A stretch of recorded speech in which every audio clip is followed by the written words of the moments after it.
Honorable the President.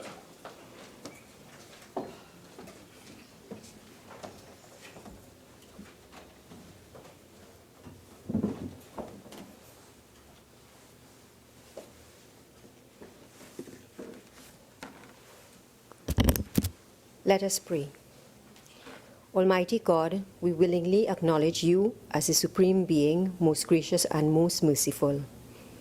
Look down, we beseech you, on us who are members of this Senate, and deign to assist us in the duties that we have to perform on behalf of our beloved country of Trinidad and Tobago. Open our eyes to see the truth, and help us to accept it with all its implications into our lives. Direct us, O Lord, in our deliberations, so that setting aside private interests, unwholesome prejudices, and personal affections, we may treat all matters set before us with honesty, courage, and conviction. Through all we say and do in this Senate, may we give glory and honor to your holy name, inspire confidence in our fellow citizens, and make a positive contribution to the peace and prosperity of our nation. Amen.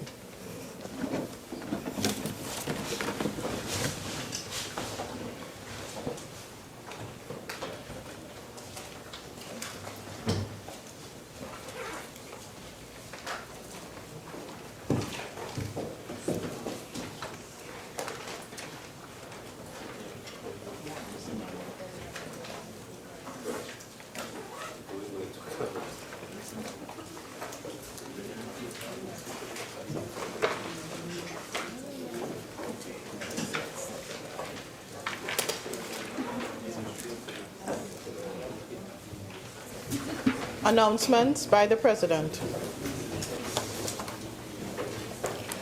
Honourable Senators, I have granted leave of absence to Senator Foster Cummings, who is out of the country. There is a swearing in of a temporary senator to be done, but we will do it later in the proceedings.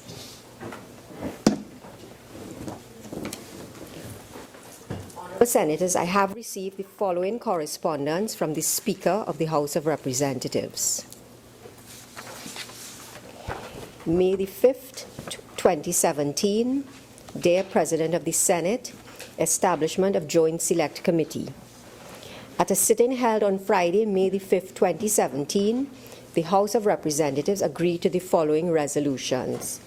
Resolved, that in accordance with Standing Order 64-1C, the Cybercrime Bill 2017 be referred to a Joint Select Committee to be established for its consideration and report. 2. Resolved, that in accordance with Standing Order 64-1C, that this House appoints 6 members to sit with an equal number from the Senate on a Joint Select Committee to consider and report on the Cybercrime Bill 2017. That this committee be mandated to report within 8 weeks by Friday, June the 30th, 2017. That subject to the concurrence of the Senate on this matter, the following 6 members be appointed to serve on the Joint Select Committee on the Cybercrime Bill 2017. Mr. Faris Alwari, MP. Major General Retired Edmund Dillon, MP. Mr. Fitzgerald Hines, MP. Ms. Shamfa Kujo, MP. Dr. Rudal Munilal, MP. Mr. Barry Padarat, MP. I respectfully request that the Senate be informed of these decisions at the earliest convenience, please. Respectfully, Bridget Mary Anisette George, Speaker. Bills brought from the House of Representatives, the Criminal Procedure, Plea Discussion and Plea Agreement Bill 2017 in the name of the Attorney General. Papers. Minister of Finance.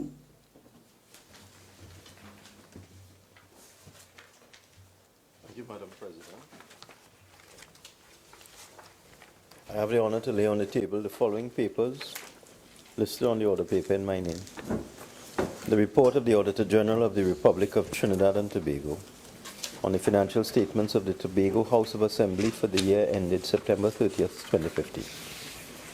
The second report of the Auditor General of the Republic of Trinidad and Tobago on the financial statements of the Sangre Grande Regional Corporation for the year ended September 30th, 2008. The report of the Auditor General of the Republic of Trinidad and Tobago on the financial statements of the Sangre Grande Regional Corporation for the year ended September 30th, 2009. Report of the Auditor General of the Republic of Trinidad and Tobago on the financial statements of the Point Fortin Civic Center for the years that ended September 30th, 2004 and 2005. The report of the Auditor General of the Republic of Trinidad and Tobago on the financial statements of the Penal Debe Regional Corporation for the years ended September 30th, 2012 and 2013. The report of the Auditor General of the Republic of Trinidad and Tobago on the financial statements of the Southwest Regional Health Authority for the years ended September 30th, 2006 and 2007. Urgent questions. Senator Mark. Thank you, Madam President. To the Honorable Minister of Health, can the Minister state what measures are being taken to ensure that chemotherapy sessions at the San Fernando Oncology Center will not be cancelled due to a shortage of pharmacists? Minister of Health, you have 2 minutes. Thank you, Madam President. Madam President, this is a recurring problem in San Fernando in the years 2013 and 2014.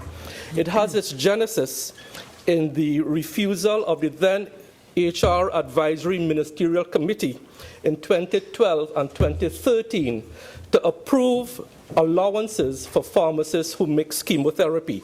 That is the genesis of the problem. No patient is being denied chemotherapy.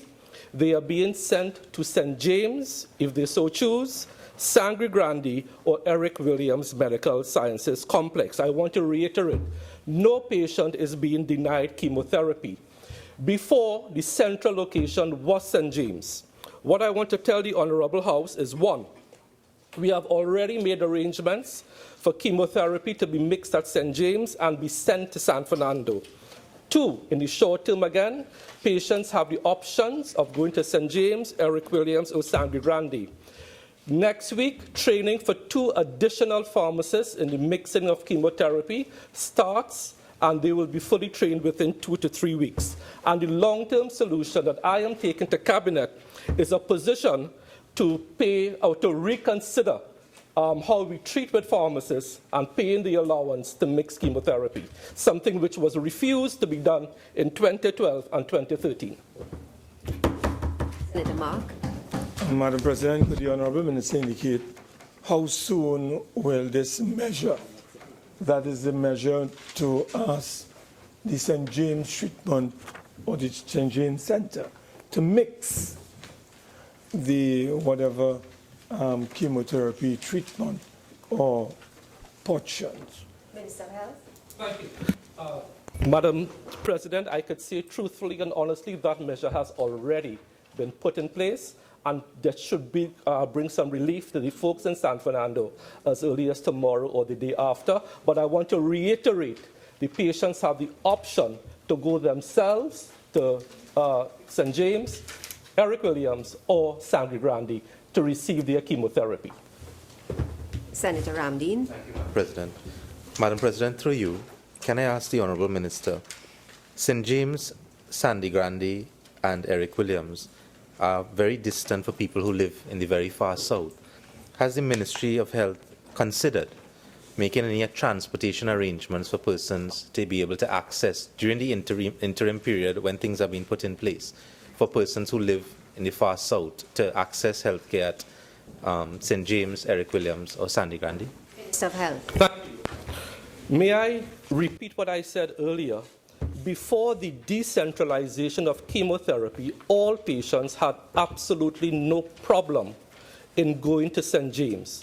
For this short time of 2 to 3 weeks, that decision to provide transport rests with the Southwest Regional Health Authority and is something that will engage their attention. But they can also go to Eric Williams, which is much closer than St. James, to receive their chemotherapy. May I add, some patients have decided of their own free will not to go to any of the 3 centers, and that is regrettable. But as I said before the decentralization, everyone had to go to St. James, and we are making arrangements now for the chemotherapy to be sent to San Fernando, so no one has to leave San Fernando to go to St. James. 1 second. Senator Mark. Thank you, Madam President. To the Honourable Minister of Works and Transport. In light of the recent protests by members of the Truckers Association on the unsuitability of the inter-island barge and its impact on them financially, what measures are being taken to avert any further inconvenience to said truckers? Minister of Works and Transport. Thank you, Madam President. Madam President, the government recognized that the barge and the Atlantic provider are not the most suitable vessels to meet the needs of the truckers and, by extension, the people of Tobago. However, several options have been submitted to the Port Authority, which are being evaluated at this time, and a recommendation will be made to the board. The board of the port is scheduled to meet with the Truckers Association this Friday, at which time all issues will be discussed. Thank you. Senator Mark. I ask the Honourable Minister whether he is aware that there is an impending food crisis as a result of this situation affecting the truckers and impacting on the people of Tobago. Madam President. Minister. Madam President, I have no evidence of a food shortage in Tobago at this time. Thank you. Madam President, will the Minister undertake immediate measures to ascertain from reports I have received that there is in fact an impending food crisis? Since he's not aware, would he undertake the responsibility of investigating that matter? Madam President. Senator Mark, I won't allow that question. Questions on notice, questions for oral answer. Madam President, the government is pleased to announce today that it will be answering all questions, save and except question number 71 to the Minister of Planning and Development. For this, we ask for a 2 weeks extension. Question number 71 is deferred for 2 weeks. Senator Mark. Question number 48 to the Honourable Minister of National Security. Minister of National Security, you have 5 minutes. Thank you very much, Madam President. Madam President, at present, no steps are being taken to preserve soldiers in Trinidad and Tobago.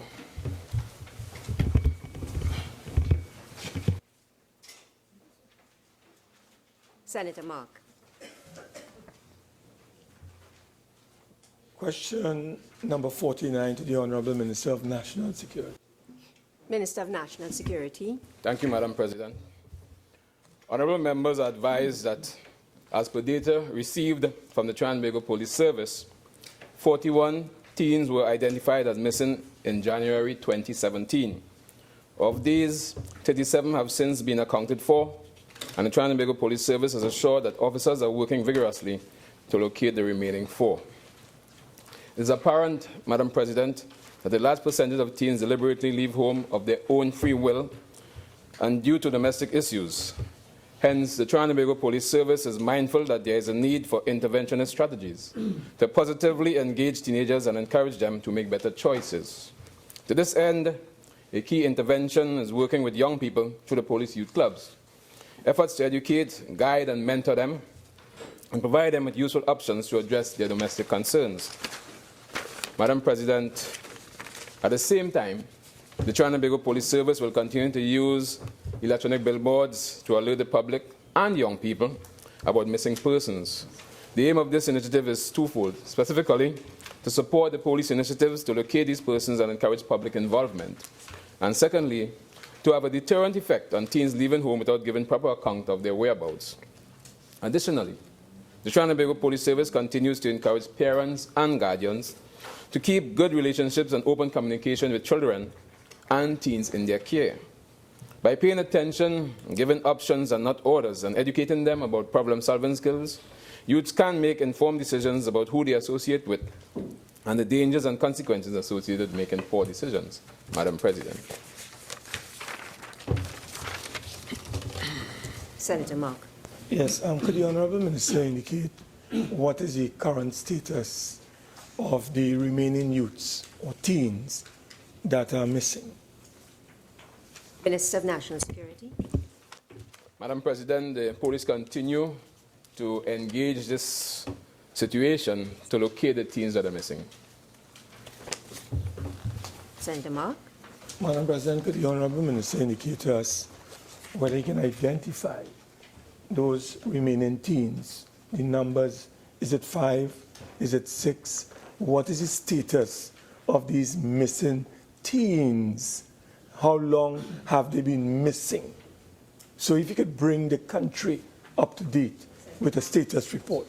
One question at a time. Yes? Minister of National Security. Madam President, in my original answer, I said there were 4 out of the 41 teens missing during the month of January, and there were 4 still so missing. The police continue to try to locate their whereabouts, Madam. Senator Ramdeen. Madam President, through you to the Honourable Minister. Minister of National Security, has the Ministry of National Security or any other ministry investigated what has been the reason for this staggering increase of 41 teens going missing in the month of January alone? Senator Ramdeen, I believe the minister in his original answer responded to that.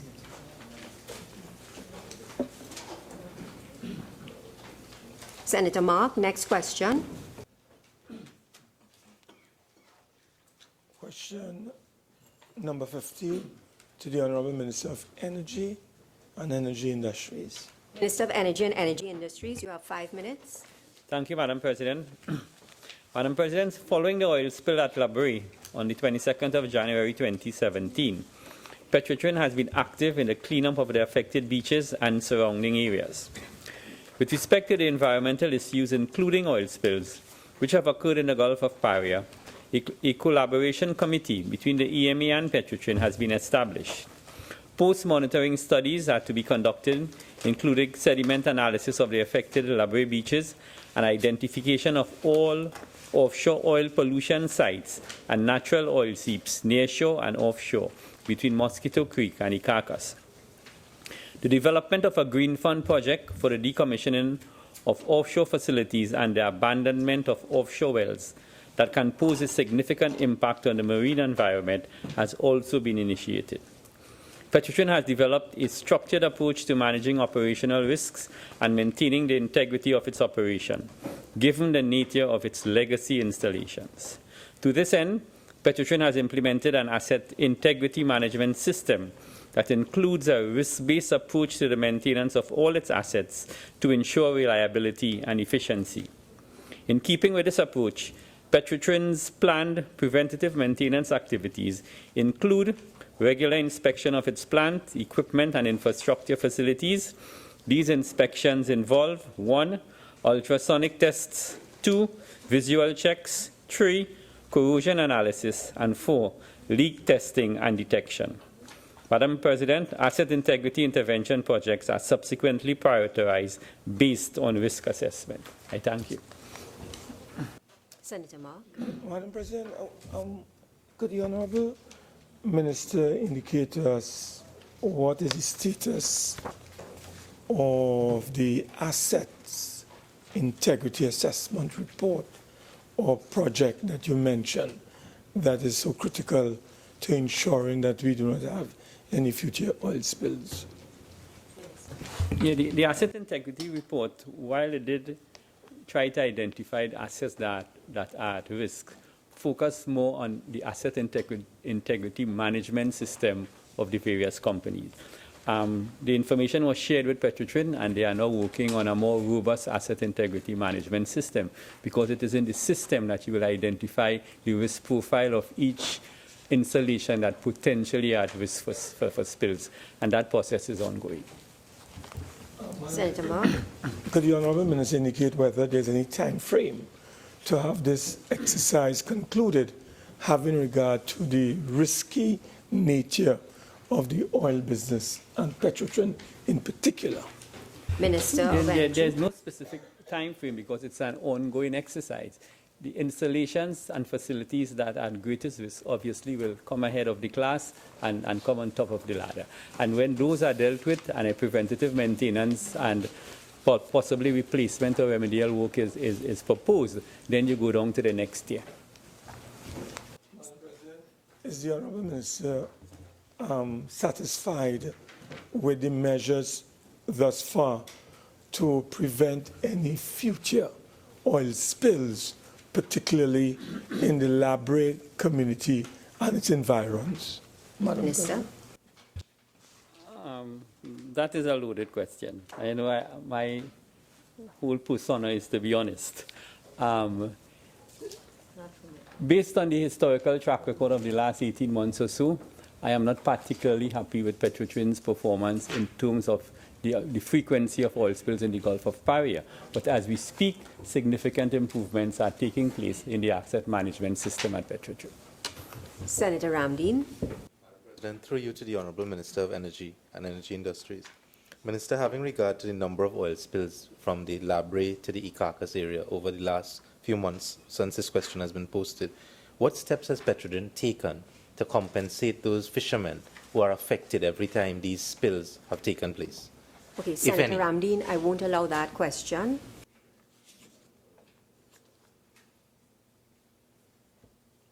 Senator Richards, question number. Yeah. Thank you, Madam President. Through you. Question number 68 to the Minister of Agriculture, Land and Fisheries. Minister of Agriculture, Land and Fisheries. Thank you, Madam President. I thank Senator Richards for his timely question. Madam President, over the 18-month period from October 2015 to March 2017, CSO figures show a reduction in the food import bill. Over the period, the average value of food imports was $542,555,434, or the equivalent of $79.8 million at current US rates monthly. In the 18-month period prior to October 2015, food imports averaged $570,107,188 monthly, or the equivalent of $89.5 million at 2015 rates. In effect, Madam President, in the 18-month period, October 15 to March 2017, Trinidad and Tobago experienced a reduction in the food import bill to the equivalent of $180 million or just over $1 billion TT dollars. Thank you. Senator Richards. Thank you, Madam President. Can the Minister identify if the reduction, the commendable reduction in food import bill is due to an improvement in local food production or reduction in imports due to a lack of forex? Minister of Agriculture. Madam President, I would attribute the reduction in the amount of just over $1 billion over the 18-month period to five areas. One is the increased availability, particularly at farmers' market, of local food production at better prices. Second one is the challenges in accessing foreign exchange, coupled by the availability of import substitutes locally. The third one is lower pricing, particularly in the area of wheat, which is a major import into this country. Lower pricing over the last 3 years, but I say at the same time that we can expect an increase in the wheat prices owing to the mild winter and the colder spring the U.S. has just experienced in the wheat-producing areas. The fourth is the strategic work of the Food Import Committee appointed by the Ministry in 2015 to monitor and advise on work that can be done to reduce the food import bill. And the fifth area is the closer attention we've paid as a government to food safety issues, particularly as it relates to imported meat into the country. Thank you. Senator Richards. Thank you, Madam President. Can the Minister also indicate if there's a particular area of food crop that we've seen an improvement in production of and local use? Minister. Madam President, the key area for the reduction of the food import bill is in the area of vegetable production. In times when, in dry weather in particular, we have found the need in the country to import because of the low availability in the country of particular types of vegetables.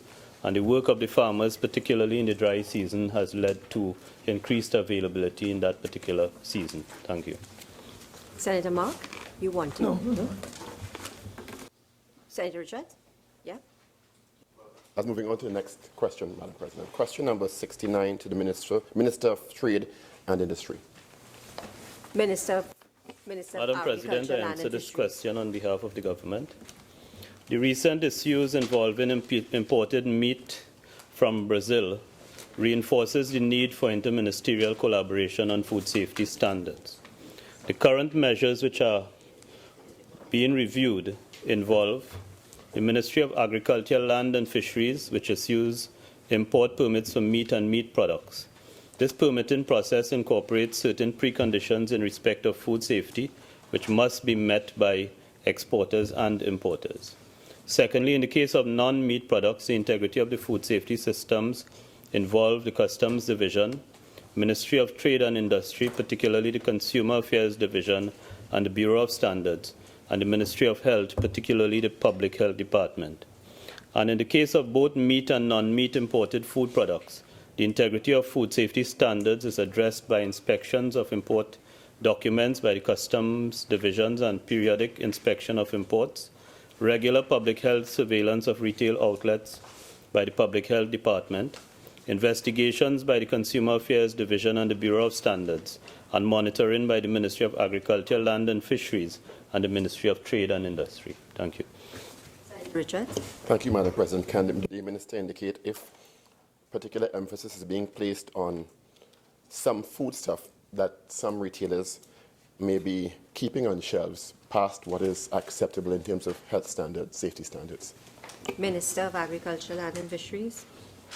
Madam President, one of the areas being addressed by the combination of the Ministry of Agriculture, Land and Fisheries, the Ministry of Trade and the Ministry of Health is the area of labeling on products, in particular the identification of expiry dates on products.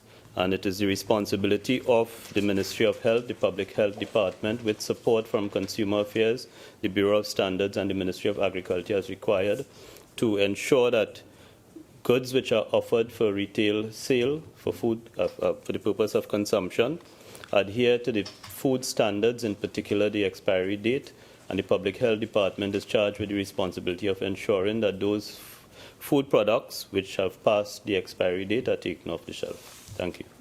Senator Richards. Madam President, I hope this next question falls within the remit of the original question. Is the ministry or are the ministries paying particular attention to foodstuffs such as energy drinks, which also may have adverse health effects which are not being addressed in Trinidad and Tobago? No, Senator Richards, I won't allow that question. Yeah. Senator Ramkisoon. Thank you, Madam President. Question number 76 to the Minister of National Security. Minister of National Security. Thank you, Madam President. Madam President, the accounts of the Strategic Services Agency have not been audited over the last 5 years due to constraints faced by the agency. However, accounting statements for 2010-2016 are at various stages of completion. The following factors have contributed to the non-compliance. In 2011, there was the unsystematic dismantling of the Strategic Services Agency and the Special Anti-Crime Unit, because there was this merger between the SSA and the SAUTT, the Special Anti-Crime Unit, and the big one. As such, the accounting system was in a sort of disarray, Madam President. Between 2012 to 2014, following the merger of the Strategic Services Agency and the SIA, for the period 2012 to 2014, the sanctioned strength in the accounts department was 8 officers. However, the actual strength was in fact 4 officers. There was a shortage of officers in the accounts department. In 2014, the accounts department of the SSA was engaged in the preparation of arrears of salaries and allowances for staff of both the SSA and the SIA, and gratuity payments for present and previous staff for the period 2008 to 2014. Madam President, in 2015, the Strategic Services Agency was reconfigured or restructured to incorporate the National Security Training Agency, the National Intelligence Agency, and the National Operations Center. This exercise placed greater constraints on the staff of the Accounts Department. In 2016, the sanction strength in the Accounts Department was increased by 1 from 8 to 9 officers. However, the actual strength fell from 4 to 3 officers. The existing accounting software is in fact being upgraded right now, Madam President. In 2017, to date, once the following are achieved, it is envisaged that the outstanding financial reports would be prepared in the shortest possible time for submission to the Auditor General Department. The vacant positions in the Accounts Department are expected to be filled before the end of the present fiscal year, Madam President. Senator Ramkisoon. Thank you, Honourable Minister, for that explanation. Madam President, through you, if it is not being audited, it has been noted for the last laid reports, the Auditor General reports in Parliament, that it has seen that $10,660 have been paid to an audit function. Now, if that is the case, why is it then that we are paying this fee and we are not receiving reports for it? Thank you. Minister of National Security. Madam President, the reports cannot be laid for the mere fact that the reports have not been completed. We are working right now to complete the reports from 2010 to 2016, and we're doing that assiduously, Madam President. Senator Ramkisoon. Madam President, I understand there is a case where we have a shortage of officers. Is there any different measures that the ministry is looking at to ensure that Clause 10 of the SSA Agency Act is enforced where there are reports laid annually? Senator Ramkisoon, I won't allow that question. The answer has been covered previously. Senator Ramkisoon. One more question, Madam President. Can the Honourable Minister share with us, because in the last laid report in the Auditor General, there was mention of special projects being done by the SSA. Does the Minister have any information that he can share with this Honourable Senate on those special projects? Because the last project we saw was about $6 million in cost. Thank you. Senator Ramkisoon, I won't allow that question.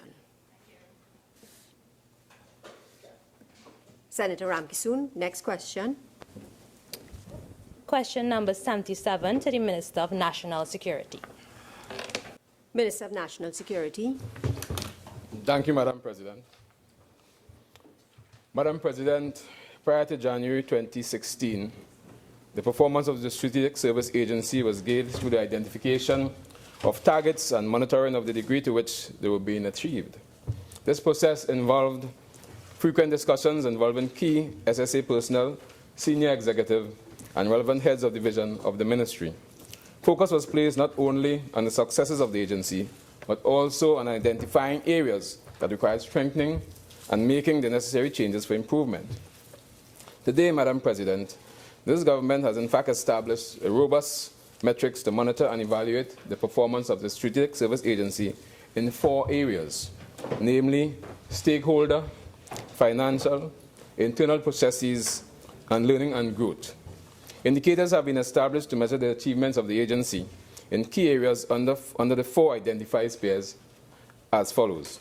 Under stakeholder perspectives, the indicators look at the development and sharing of critical intelligence, efficient and effective activities to combat serious and organized crime, which include inter alia, effective coordination and collaboration with international partners, on security issues at bilateral and multilateral meetings.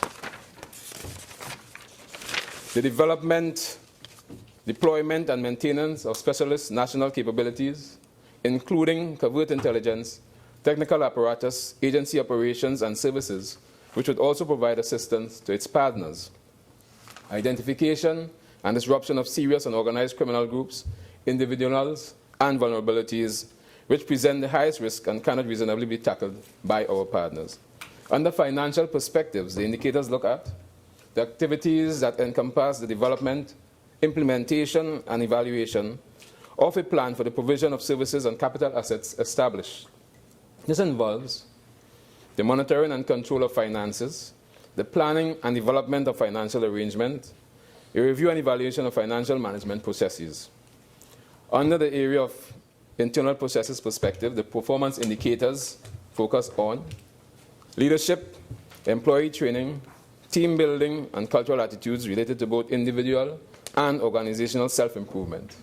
This incorporates the following: development and strategy, development of targeted operations against organized and serious crime, and the management of critical operations, the development of information capital, that is, databases, information systems, networks, and technology infrastructure. Under the sphere of the learning and growth perspective, this includes leadership, employee alignment, and teamwork and knowledge management. This perspective incorporates, Madam President, human capital, that is, skills, talent, and knowledge, organization capital, including culture, leadership, employee alignment, teamwork, and knowledge management. Madam President, we have established a monitoring and evaluation unit within the SSA and also within the Ministry of National Security to monitor these metrics, Madam President. Senator Ramkissoon. Thank you, Madam President. Honourable Minister, you shared some highlights on major activities being done by the SSA. Now, as per Clause 13 of the SSA Act, there is a provision for annual report to be laid to highlight these major activities and projects being done. The last laid report was in 2013. How then is the Minister aware of these metrics and these measures that are being done on a yearly basis? Thank you.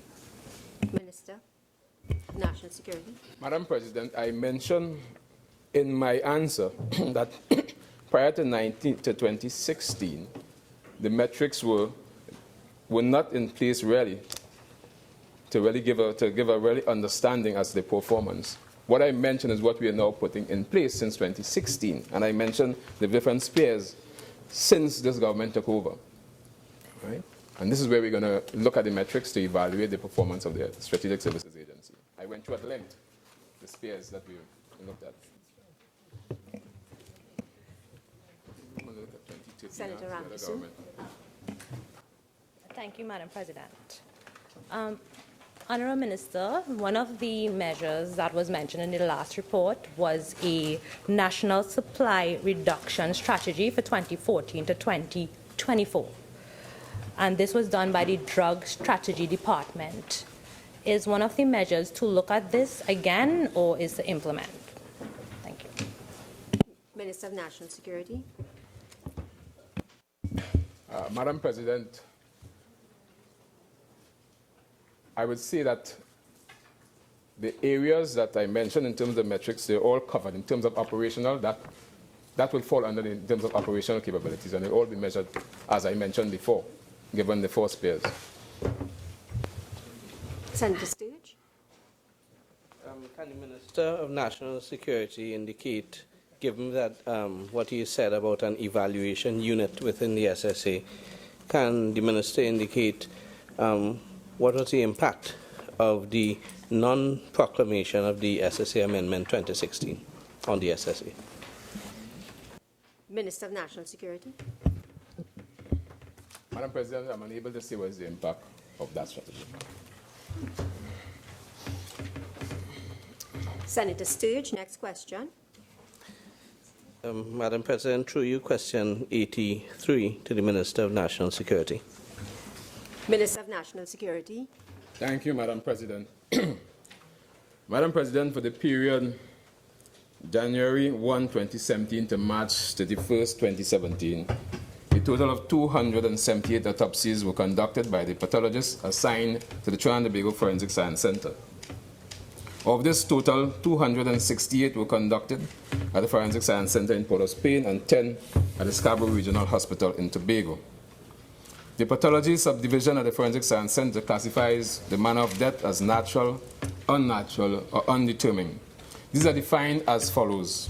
Natural deaths are due to illness or internal malfunction of the body. Unnatural deaths are influenced by external sources. In instances where the cause of death cannot be determined due to an advanced state of decomposition, or when further investigation or analysis are required, for example, toxicology or histology, to determine or confirm the cause of death, the death is classified as undetermined. Unnatural deaths are further classified as homicide, suicide, or accidental. Specifically, homicide covers deaths caused by another person and includes all incidents of shooting, stabbing, and beating, whether or not it involves self-defense of any or of the parties involved. In other words, homicide is an umbrella term that covers the act of one human killing another, which could be murder or manslaughter. Murder, however, is a legal term which speaks to the unlawful killing of another person with the intent to do so. Thus, members are advised that the classification of the cause of death as murder is a legal determination which does not fall under the remit of the Trinidad and Tobago Forensic Science Center. Accordingly, the Trinidad and Tobago Forensic Science Center is unable to state how many of the autopsies conducted by its pathologists during the period January 1st, 2017 to March 31st, 2017 can be classified as death attributable to murder. Nonetheless, it can be then determined that of the 278 autopsies conducted during the period in question, 218 cases were classified as unnatural deaths, of which 153 were deemed homicides. During the period under review, Madam President, the cause of death in 18 of the autopsies conducted by the pathologists assigned to the Forensic Science Center was undetermined. Madam President. Senator Sturge. Question number 84 to the Minister of National Security. Minister of National Security. Thanks again, Madam President. During the period January 1st, 2016 to December 31st, 2016, a total of 1,126 autopsies were conducted by the pathologists assigned to the Trinidad and Tobago Forensic Science Center. 1,102 of these autopsies were conducted at the Trinidad and Tobago Forensic Science Center in Port of Spain, and 24 at the Scarborough Regional Hospital in Tobago. Madam President. Senator Choate. Through you, Madam President, to the Honourable Minister, does the Minister or can the Minister tell us whether there is a limitation on how many autopsies a pathologist can do in any given day? Senator Choate, allow that question. This is you.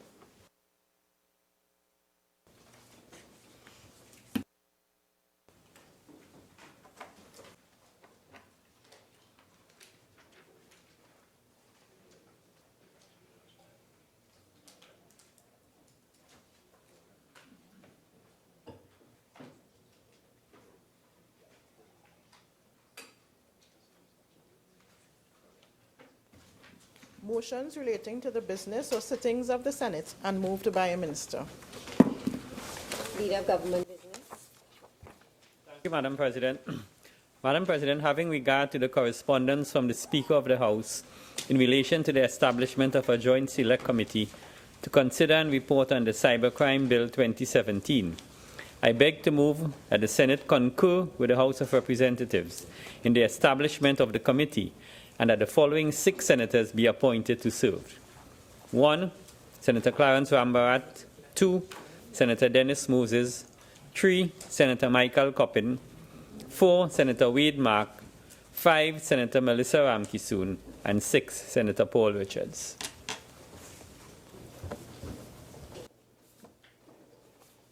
Honourable Senators, the question is that the Senate concur with the House of Representatives in the establishment of a joint select committee to consider and report on the Cybercrime Bill 2017, and that the following 6 senators be appointed to serve: Senator Clarence Rambharat, Mr. Dennis Moses, Mr. Michael Coppin, Mr. Wade Mark, Ms. Melissa Ramkisoon, Mr. Paul Richards. Those in favour say aye.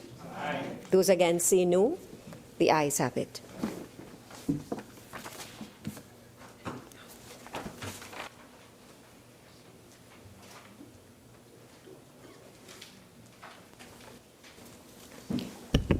Honourable Senators, we will now revert to an earlier item on the order paper, which is the swearing in of the temporary senator.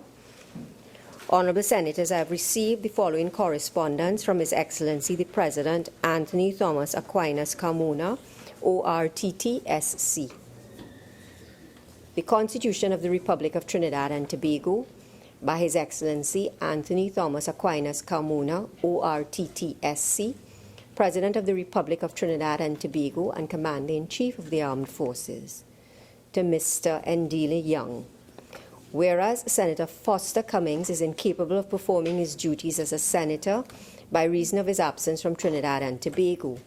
Now, therefore, I, Anthony Thomas Aquinas Carmona, President as aforesaid, in exercise of the power vested in me by Section 44(1)(a) and Section 44(4)(a) of the Constitution of the Republic of Trinidad and Tobago, do hereby appoint you, Ndile Young, to be temporarily a member of the Senate with effect from the 9th of May 2017 and continuing during the absence from Trinidad and Tobago of the said Senator Cummings, given under my hand and the seal of the President of the Republic of Trinidad and Tobago at the office of the President, St. Anne's, this 8th day of May 2017.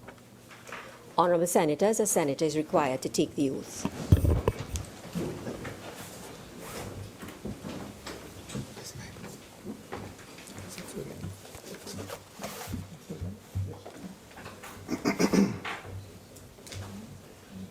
I, Ndile Young, having been appointed a Member of Parliament, do solemnly affirm that I will bear true faith and allegiance to Trinidad and Tobago, and will uphold the Constitution of the law, and will conscientiously and impartially discharge the responsibilities of the people of Trinidad and Tobago in which I am about to enter.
Public business, government business, motions.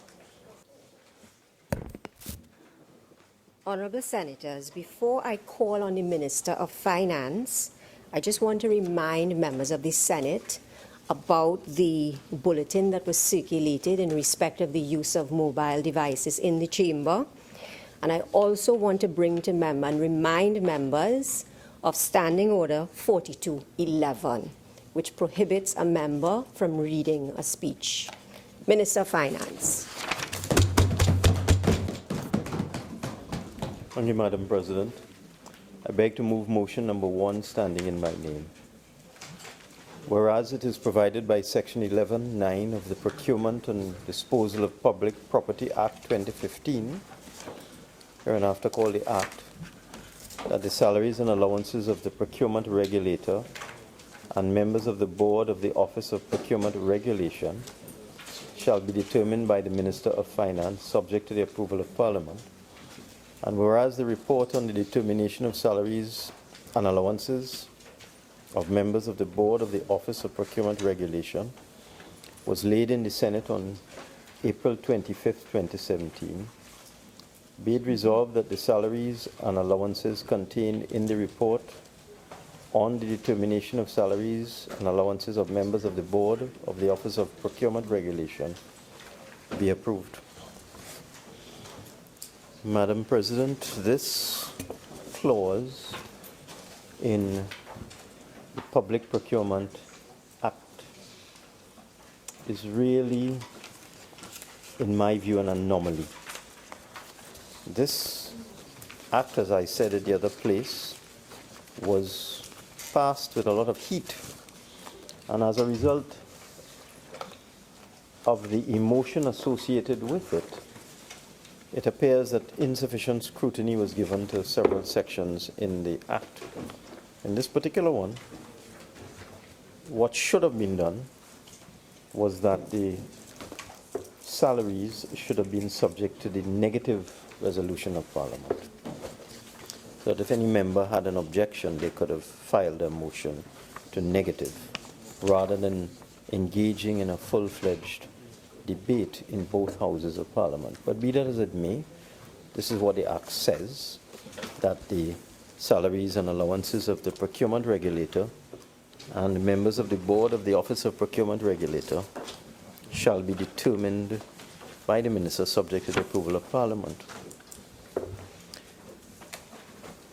The report that has been laid provides for a total compensation package of the regulator of approximately $85,000. In coming up with this package, the compensation package for the Auditor General and a puisne judge were used as benchmarks. The report also recommends for the deputy chairman of the board, the procurement board, which is a part-time position, a salary of $13,000 a month and a transportation allowance. And for ordinary members of the procurement board, a salary of $9,830 and a transportation allowance. Now, if I go to the Salaries Review Commission report, and we look at the salary of the President of the Republic, his salary is $64,270 per month. I look at the salary of the Chief Justice, his salary is $50,350 per month. If I go to the Public Service Commission, which was used as a benchmark for the board, the members of the board, the salary of the Deputy Chairman of the Public Service Commission, if that person is part-time, is $13,000 a month, exactly the same as what we're recommending for the Deputy Chairman of the Board of Procurement Regulation. If I go to the Prime Minister, his salary is $59,680 per month. With respect to Cabinet Ministers, the salary of a Cabinet Minister is $41,030 per month. Therefore, the salary of the Procurement Regulator, or Office of the Procurement Regulation, if you want to call it that, is more than a Cabinet Minister, more than the Minister of Finance, more than the Attorney General. It is just a little below the salary of the Prime Minister and the President. It is more than the Auditor General. If I go now to the salary of the Auditor General, who has the onerous responsibility of auditing the public accounts of Trinidad and Tobago, the Auditor General salary is $38,920 per month, and a puisne judge salary is $37,300 per month. So the recommended salary for the regulator is more than a puisne judge, more than the Auditor General, more than a Cabinet Minister, and close to the salary of the Prime Minister, almost identical to the salary of the Chief Justice, and just $14,000 less than the salary of the President of the Republic of Trinidad and Tobago. And therefore, Madam President, I was astonished, bearing in mind these facts, that persons should think that an appropriate salary for the regulator who will be a public officer, a public servant,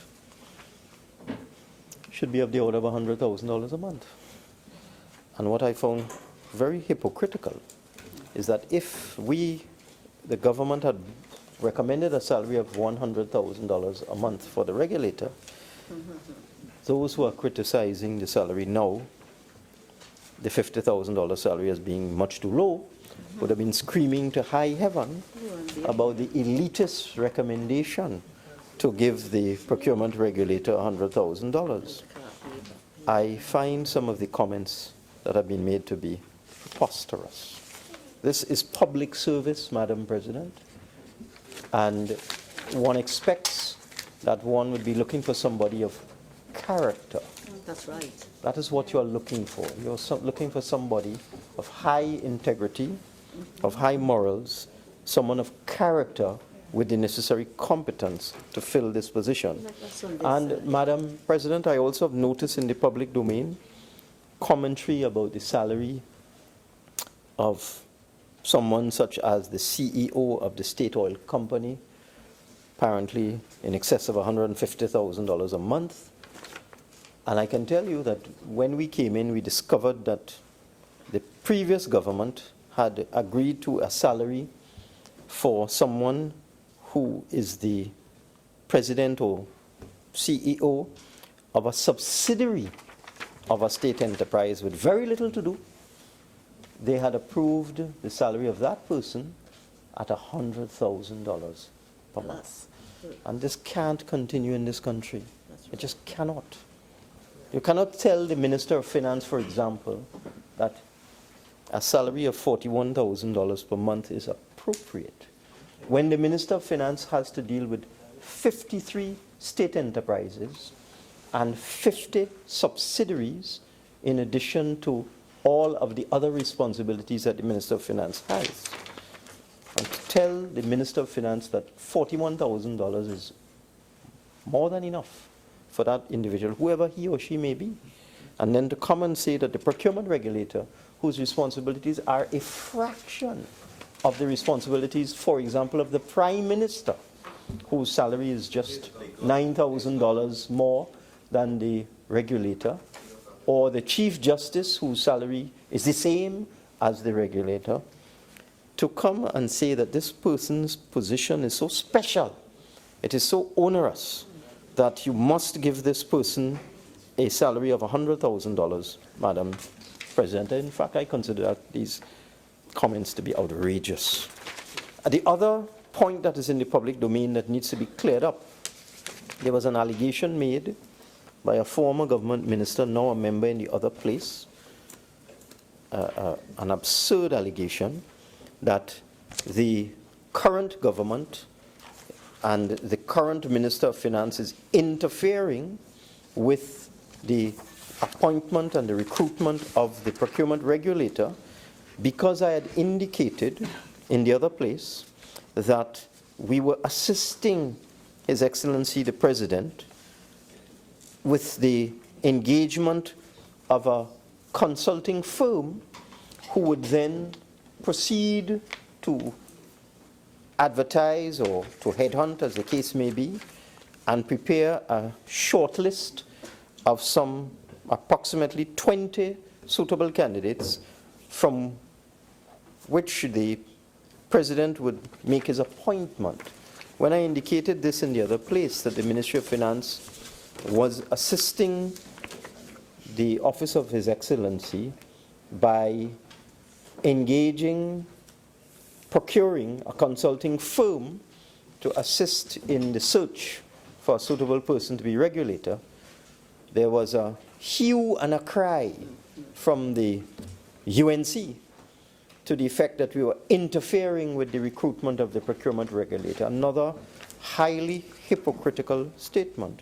Because, Madam President, I have had cause to look at the minutes of the meetings of the Oversight Committee for Public Procurement Reform appointed by the previous government, the UNC government, and the members of that committee included Mr. Timothy Hamel-Smith, your predecessor, Mr. Reynold Cooper, who was the head of the public service at the time, Mr. Dan Paul, the permanent secretary in the Ministry of Finance, Mr. Victor Hart, Ms. Indrani Rampasad, Mr. Omar Daniel, Mr. Ravi Suradevera.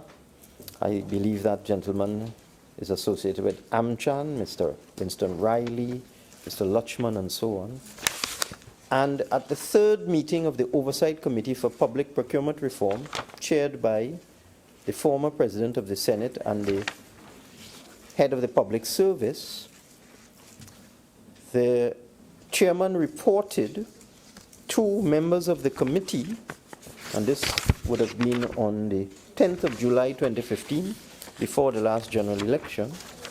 The chairman reported to the members of the committee, the UNC appointed committee, that there had been a meeting with His Excellency the President, the current President, on Thursday, the 2nd of July 2015, and among the key discussion outcomes were the request for assistance from the Ministry of Finance, where the Ministry of Finance would be involved in the creation of a job description for the regulator, placing of the advertisement for the regulator, assistance in reviewing the applications by the committees, and eventually submitting names for the consideration of His Excellency. So that on the last occasion, the former government was deep into the process of engaging a consulting firm, creating the job description, reviewing applications for the post of regulator, and creating a shortlist for His Excellency. That's what they did. And therefore, any comment by any former UNC minister that we are interfering is pure hypocrisy. What we are doing, we have taken a hands-off approach, and what we are assisting His Excellency with is merely the engagement of the firm. Unlike the UNC, who are going to shortlist the names and hand the names to His Excellency the President, we are simply recruiting the firm, and the firm will do the invitation of applications, interviews, and creation of a shortlist, and so on. The Ministry of Finance will have nothing to do with that. We are simply procuring an appropriate consulting firm. So our process is far removed from what they were doing.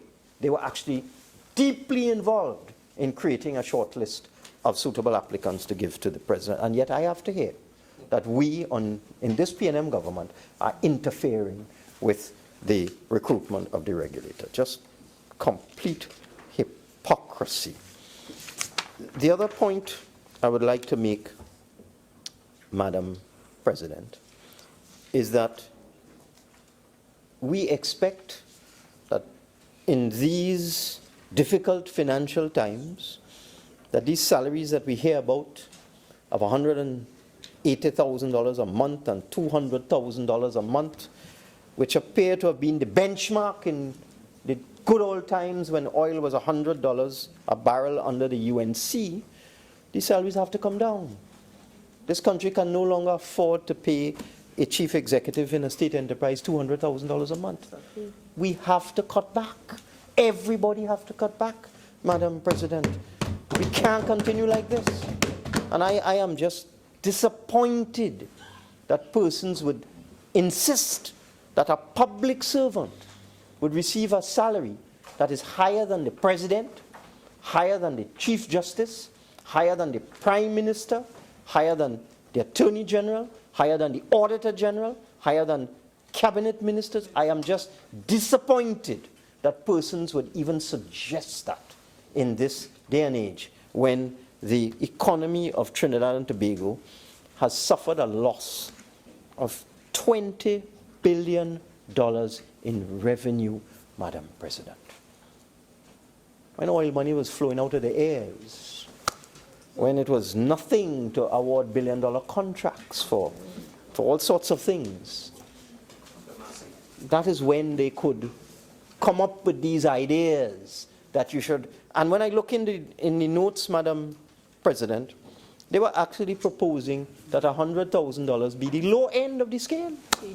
Depending on who you get, you go up to $150,000 or $200,000. This is what the UNC was doing. When I look in their notes, they were saying that the $100,000 salary for the procurement regulator should be the low end. And the UNC was the view, go up $150,000, $200,000, Madam President. These things are just unacceptable, absolutely unacceptable. And what we have done, this matter went to the Chief Personnel Officer, and the Chief Personnel Officer on the 23rd of June 2015. And what is interesting about all of this, while the Implementation Committee, the Public Procurement Reform Oversight Committee, appointed by the former government, chaired by the former President of the Senate, were talking about a minimum salary of $100,000 for the regulator. On the 23rd of June 2015, the Chief Personnel Officer, this is under the UNC, wrote to the Permanent Secretary in the Ministry of Finance and the Economy and gave the approved guidelines for the terms and conditions applicable to the position of regulator, Office of Procurement Regulation. And this is what the CPO recommended in June 2015. For the first 2 years, a salary of $35,000. For the third year, a salary of $37,000. A housing allowance of $8,500 per month. And gratuity of 20% of basic salary. So that the former UNC government received this document from the Chief Personnel Officer, which recommended a salary of the order of $35,000. Yet they were of the view, when I read their correspondence, they tossed this in the bin. And this recommendation from the Chief Personnel Officer, and they're of the view that it should be $100,000 plus. I am sorry, Madam President, the country simply cannot afford these excessive emolument packages. We simply cannot afford these compensation packages, especially in this. Madam President, I am hearing a constant drone from Senator Sturge. I seek your protection, Madam President.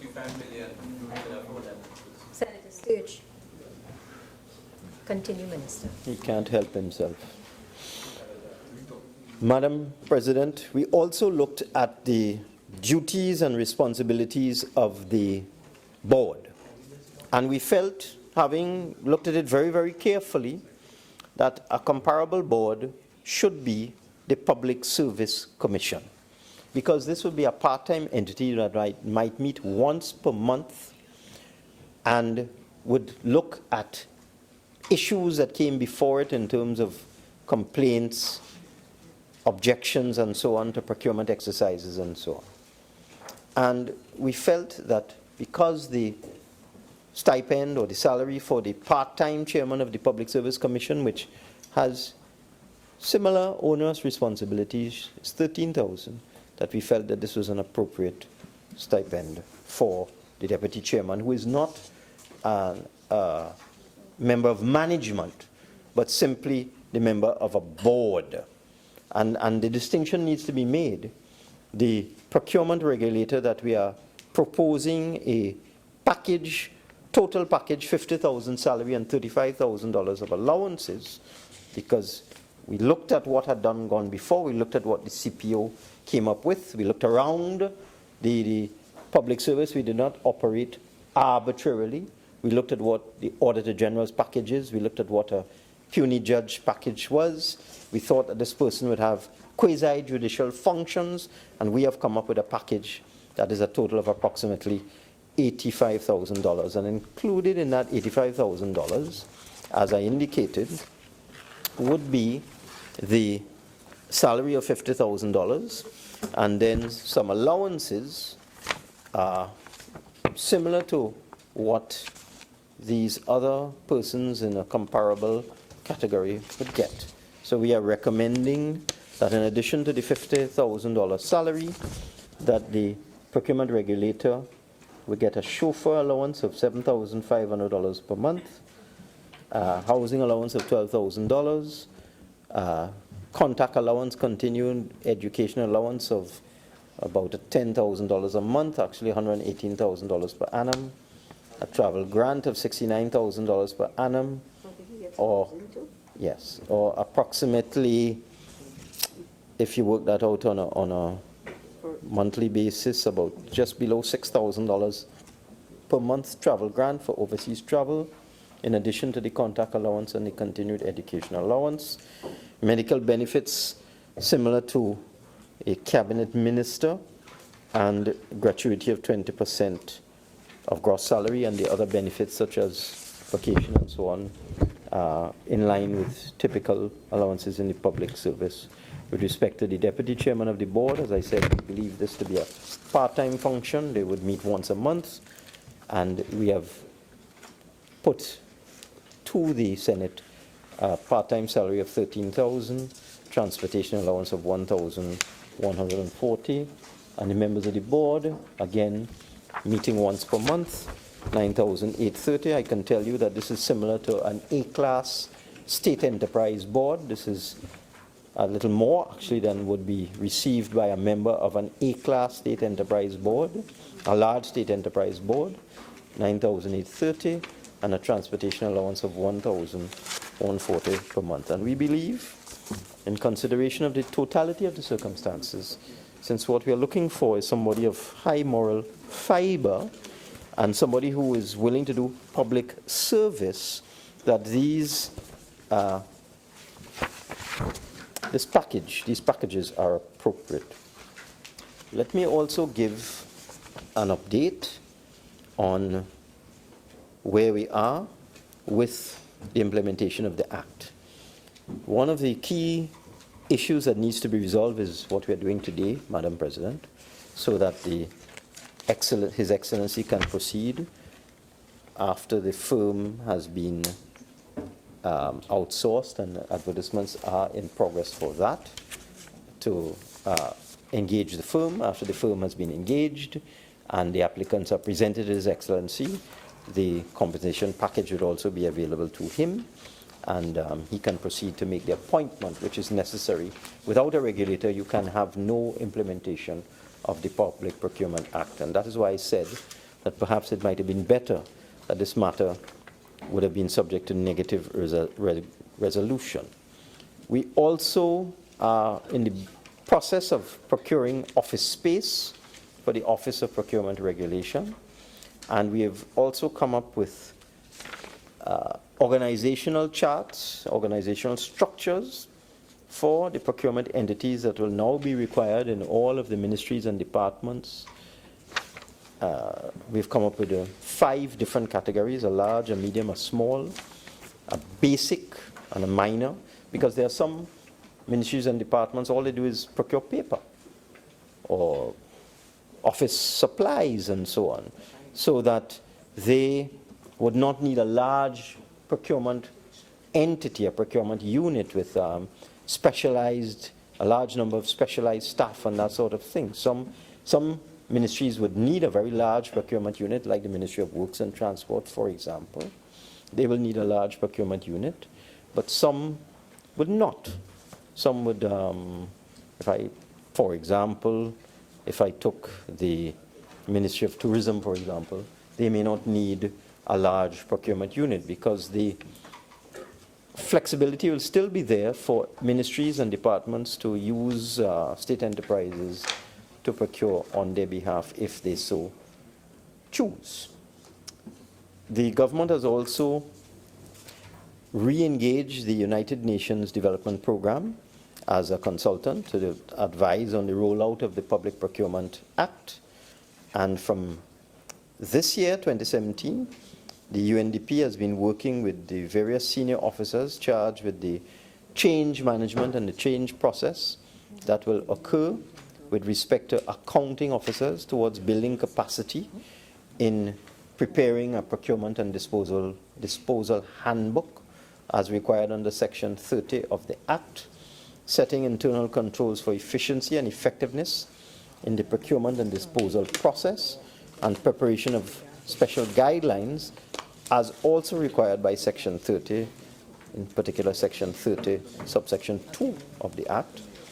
The UNDP consultants have met with key stakeholders in ministries, departments, and state agencies to understand the unique challenges that each entity will face, to look at those that undertake significant construction activity or are involved in significant procurement outside of the construction sector,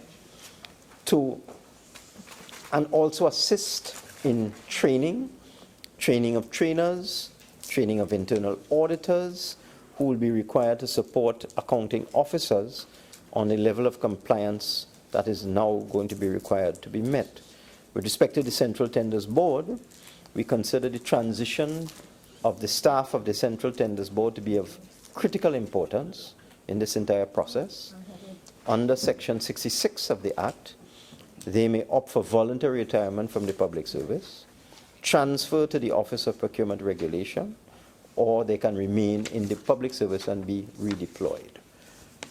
We have established an interdepartmental transition team headed by the Ministry of Finance to look at all of the needs of the Central Tenders Board staff as they transition towards whichever option they choose to select.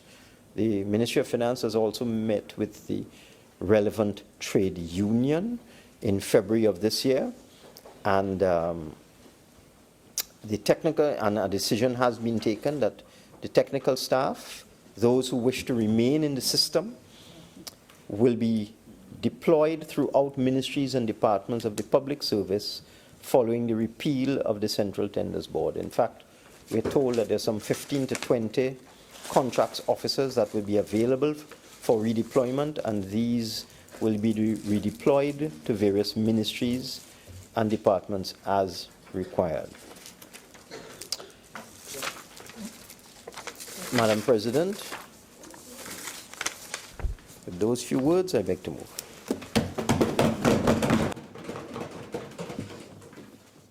Honourable Senators, I shall now propose the question for debate. Be it resolved that the salaries and allowances contained in the report on the determination of salaries and allowances of members of the Board of the Office of Procurement Regulation be approved. Senator Mark. Thank you very much.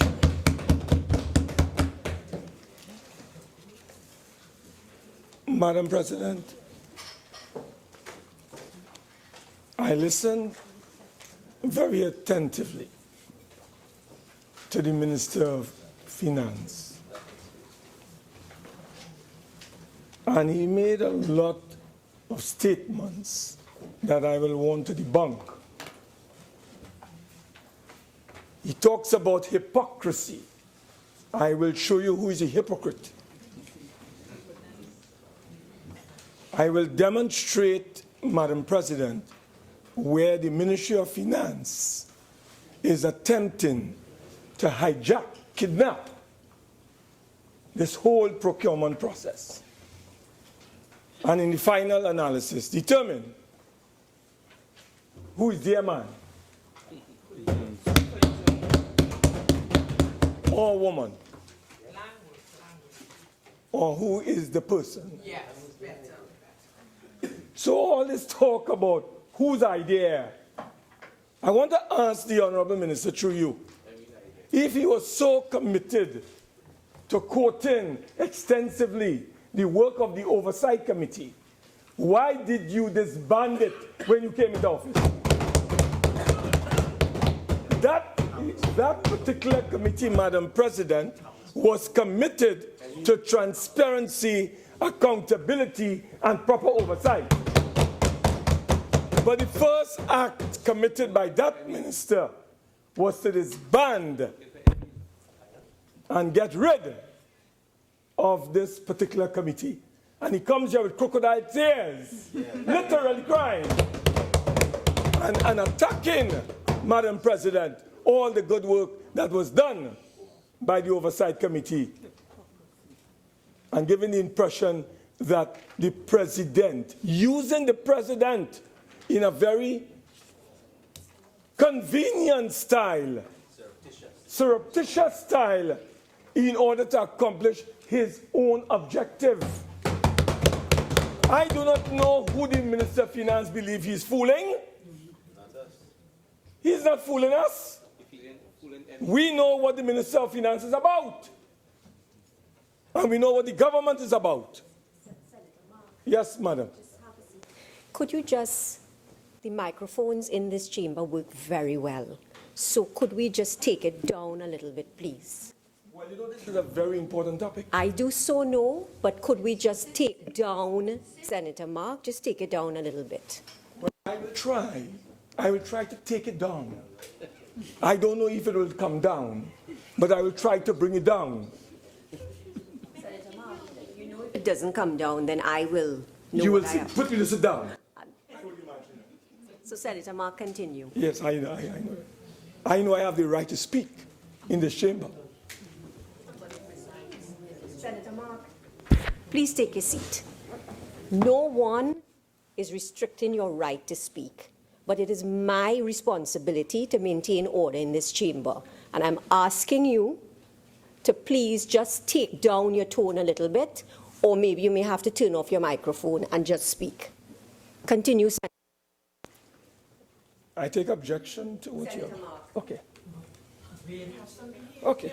All right. Well, Just continue, please. let me proceed. Please, thank you. Thank you. Madam President, I have made the point that I intend to expose this government today. Madam President, why did the minister disband the Oversight Committee? He must tell us why he did that.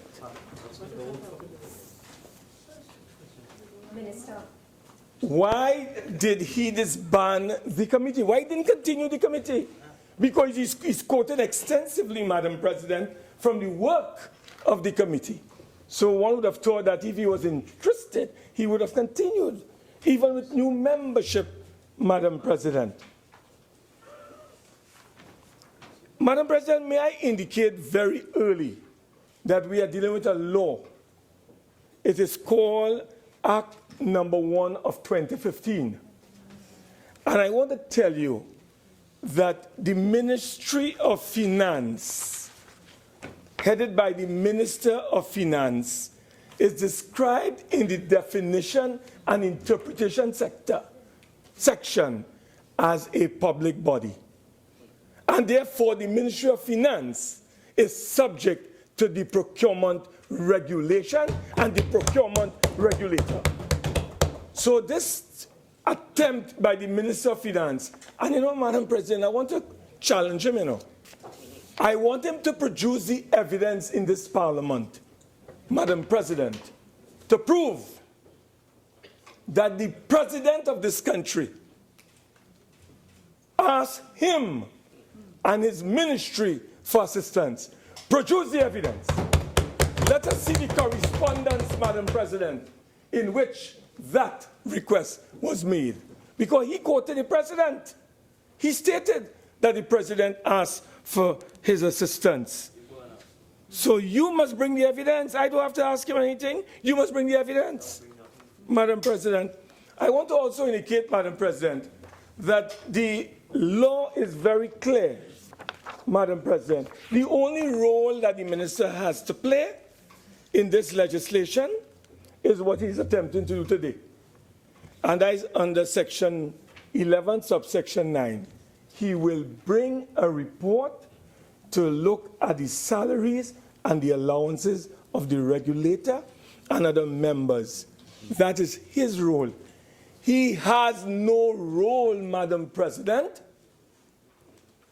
in advertising for a recruitment agency. You know, Madam President, I am asking the minister where in the legislation he derived that power. And I am challenging him that nowhere in the legislation does the minister have the power, Madam President, to do what he is doing, Madam President. And I don't think it is fair for him to come and tell you and this Parliament that all he's doing is issuing proposals for an agency. And you know, at the end of the day, the President will determine everything else. Well, Madam President, I have a document which I'll pass on to every person, including the media. It is a secret society, a lodge, virtually established, Madam President, as it relates to this advertisement. I went on the website of the Ministry of Finance, searching for this document. I couldn't get it. Some good Samaritan sent it in my mailbox.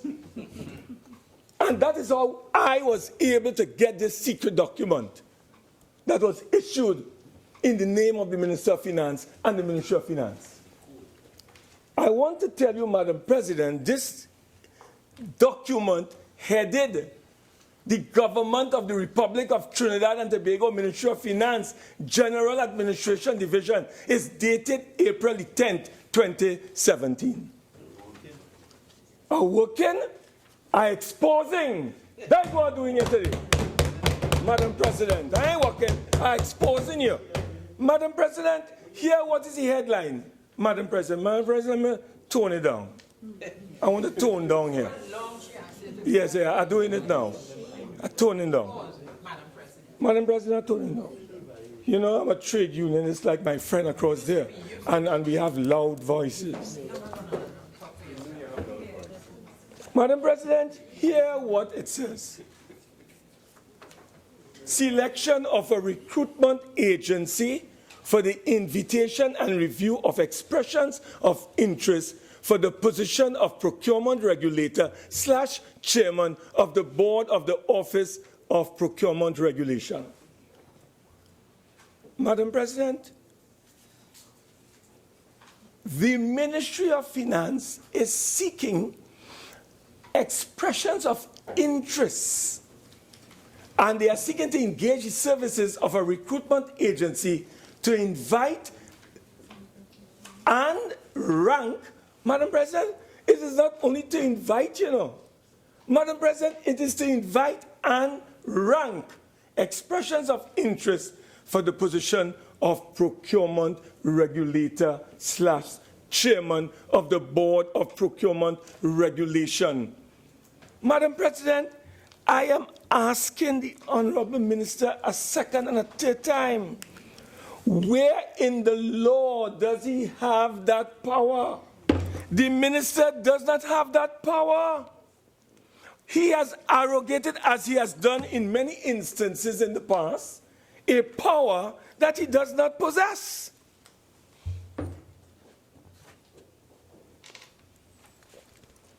The law does not give him it. So he has done it on his own. And you know, Madam President, here this interesting part, Madam President, as I bring down the temperature. Proposals must be delivered to the tender box titled Recruitment Agency, Office of Procurement Regulation, which will be located on the ground floor, Eric Williams Finance Building, no later than Wednesday, the 19th of April, 2017, at 4 p.m. Signed, Director, Corporate Services. This went out, Madam President, without your knowledge, without my knowledge, Madam President, without the citizens' knowledge. Here is the document, Madam President, issued by the Minister of Finance, called Request for Proposal, Madam President. Here it is, Request for Proposal. He sent out this document, not only here, Madam President, but throughout the region. It is here, I will quote it for you. It went throughout the region, and it went internationally. Doing what? Madam President, usurping the functions of the President who is the person under the legislation with responsibility for appointing the procurement regulator, Madam President. Wait, from the leader. Right? So the question here, Madam President, is this. We understand, Madam President, when this was first issued, and I want to read it again for you, reference is made to the above named subject which I mentioned. The ministry amended the expressions of interest and has therefore terminated the previous procurement process dated March 7, 2017. So, Madam President, they had a previous document that they issued, which they have amended. This one that they issued, dated April the 10th, followed on one that was dated March the 7th. Why is that, Madam President? The minister has to answer. He has to answer. And, Madam President, I want to debunk, as I told you, the argument, what the minister tried to sell a short while ago, that his only responsibility is to recruit an agency, and the president will take it from there. Madam President, let me read for you and for the world what this minister is seeking in this proposal. I want to deal with the scope of the services required. Madam President, the minister is advertising for the said positions in the local, regional, and international print and electronic media. Madam President, it is local, it is regional, it is international. It goes on, Madam President, to tell you that it would include, among other things, the Caribbean Procurement Institute, CARICOM, Jamaica Gleaner, Latin Finance, and Economic New York Times. Madam President, I do not know if you are aware, when the minister is referring to this particular body called, Madam President, the Caribbean Procurement Institute. Madam President, you know what is the Procurement Institute of the Caribbean, Madam President? Madam President, the last time I learned about this particular body, this body, the founder of this body is a lawyer. The name escapes me at this time. This lawyer was previously involved in the Piaco Airport Commission of Inquiry representing the Commission. I think it's Margaret Rose. And the Commission of Inquiry into the construction industry representing Dr. Keith Rowley, our present Prime Minister. Now, Madam President, this is the body that is being asked. We are advertising to that body too. So the Gleaner is being used, Madam President, Latin Finance is being used, The Economist is being used, New York Times is being used, and something called the Caribbean Procurement Institute is being used, led by a woman called Margaret Rose. Rowley lawyers. So, Madam President, what is this thing about? And this is being done by the Ministry of Finance. For who and for what?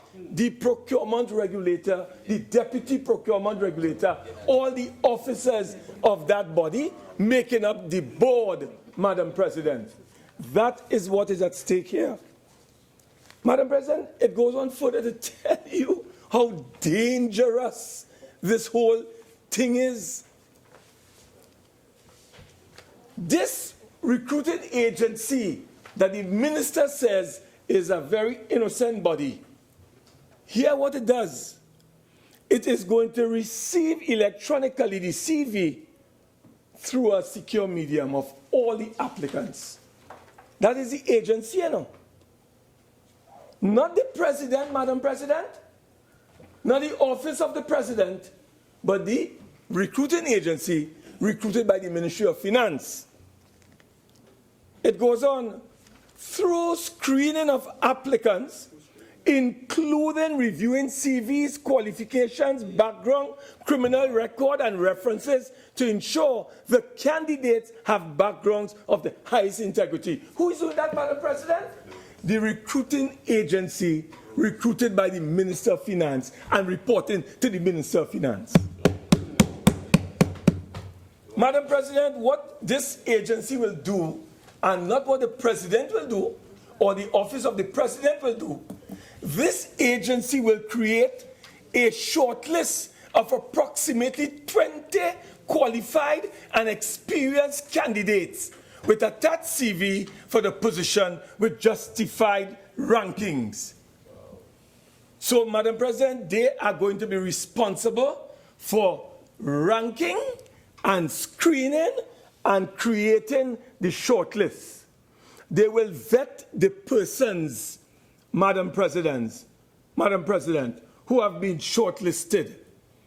They have the capability of allocating staff and resources, Madam President. And, Madam President, when all this is done, they will meet with the Office of the President and the Permanent Secretary, Ministry of Finance, with final recommendations.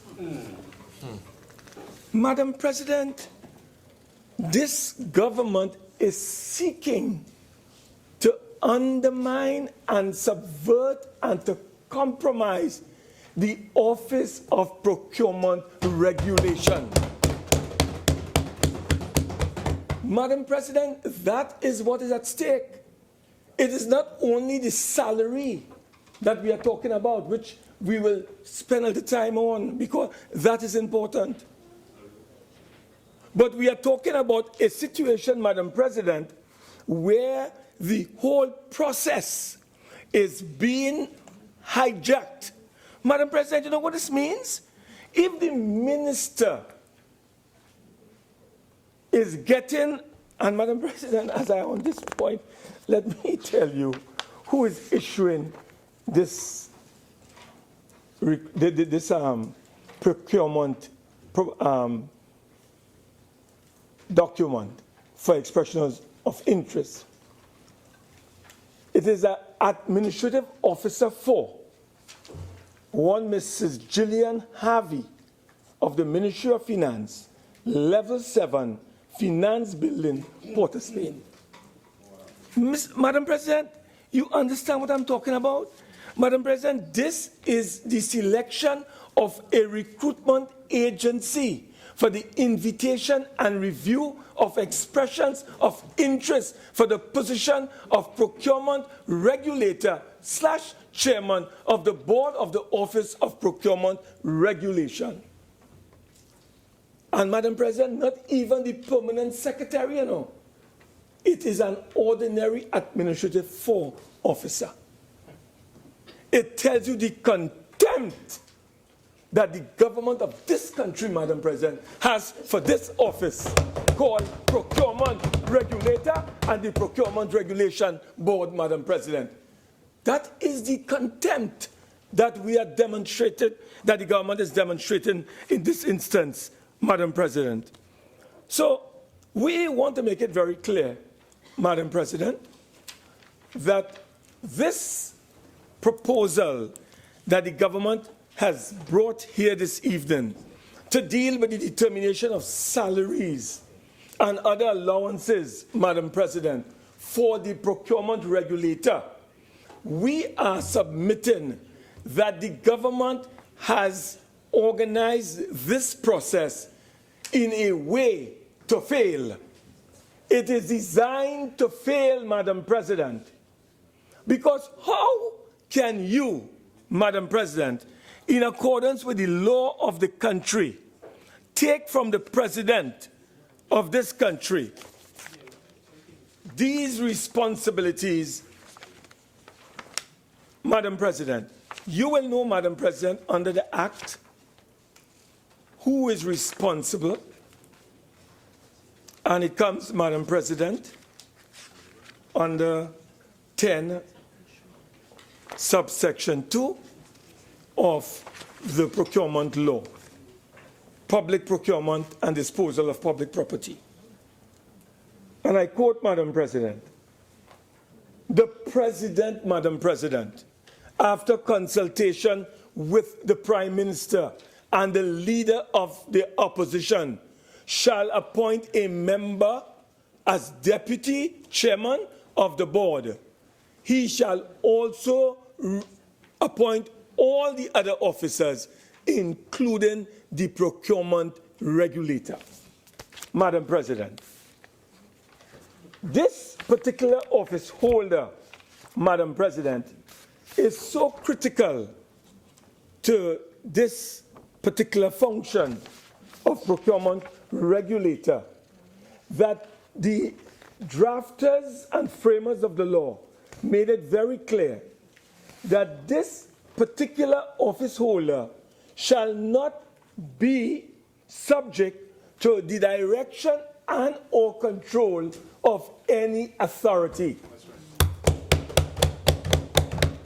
So, Madam President, listen to the conflict of interest. Listen to the disaster. The Minister of Finance and his ministry and all his state enterprises falling under corporation sole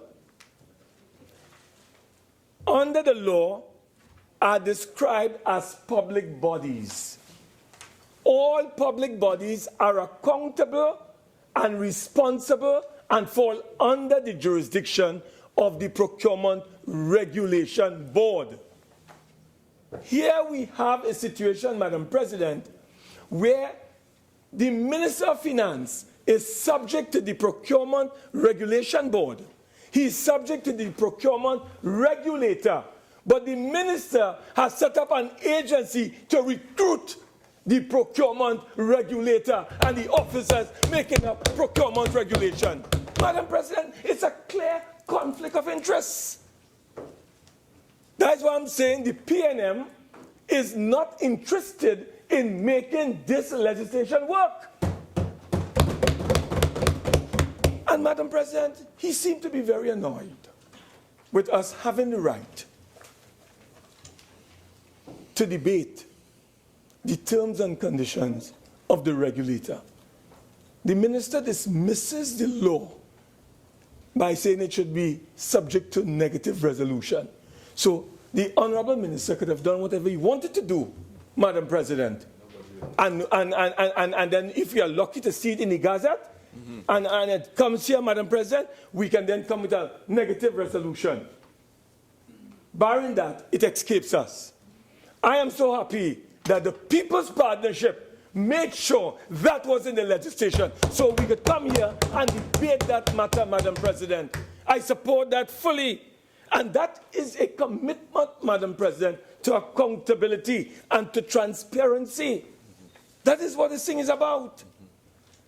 So you just can't come here, Madam President, and crying, as I said, crocodile tears, and trying to compare apples with grapes. So he talks about the Prime Minister, the Chief Justice's salary, the Prime Minister's salary, his salary. He probably is dissatisfied with the amount of money he's getting right now. Well, all right, cool. Yes. Please take a seat. You are making reference to a member of the Parliament, so please do so respectfully. And also, let me just caution you again, stop shouting, please. I am not. Sit down, please. I'm not sure. Please stop. Minister. Senator Mark, I told you already, please lower your voice. All right? I'm saying it again. Senator Mark, please. Senator Mark, I'm not going to have to caution you again. Honourable Senators, we will suspend for 15 minutes.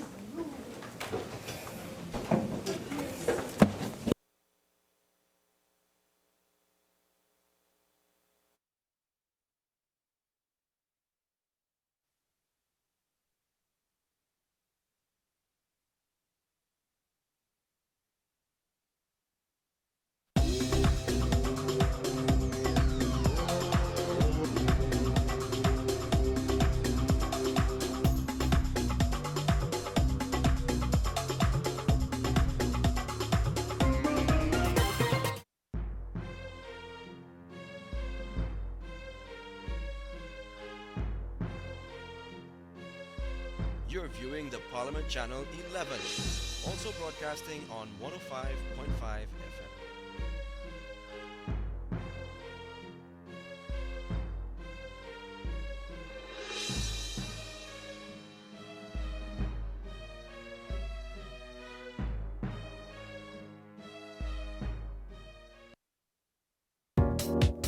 Follow the Parliament of Trinidad and Tobago on Twitter. Our call sign is @TTParliament.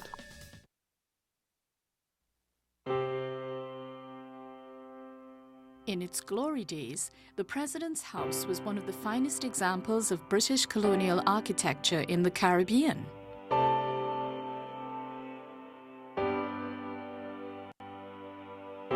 Once the seat of a plantation estate house during slavery, the neoclassical building has served as a governor's residence, a museum, and art gallery,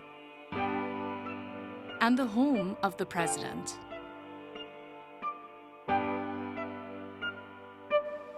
It stands empty today, awaiting urgently needed restoration.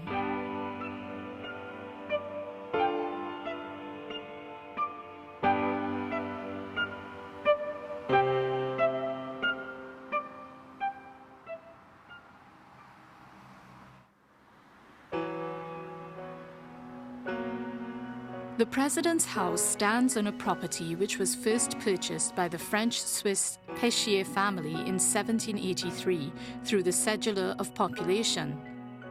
It was here that they established the Paradise Sugar Estate and the St. Anne's Estate Plantation House. The sugar plantation, which was worked by enslaved people, occupied most of what we now know as St. Anne's and the Queen's Park Savannah. In 1817, heirs of the Péchiers sold Paradise Estate to the colonial government under Sir Ralph Woodford. The rest of the property was laid out into the Royal Botanical Gardens, and the old estate house became the colonial governor's mansion.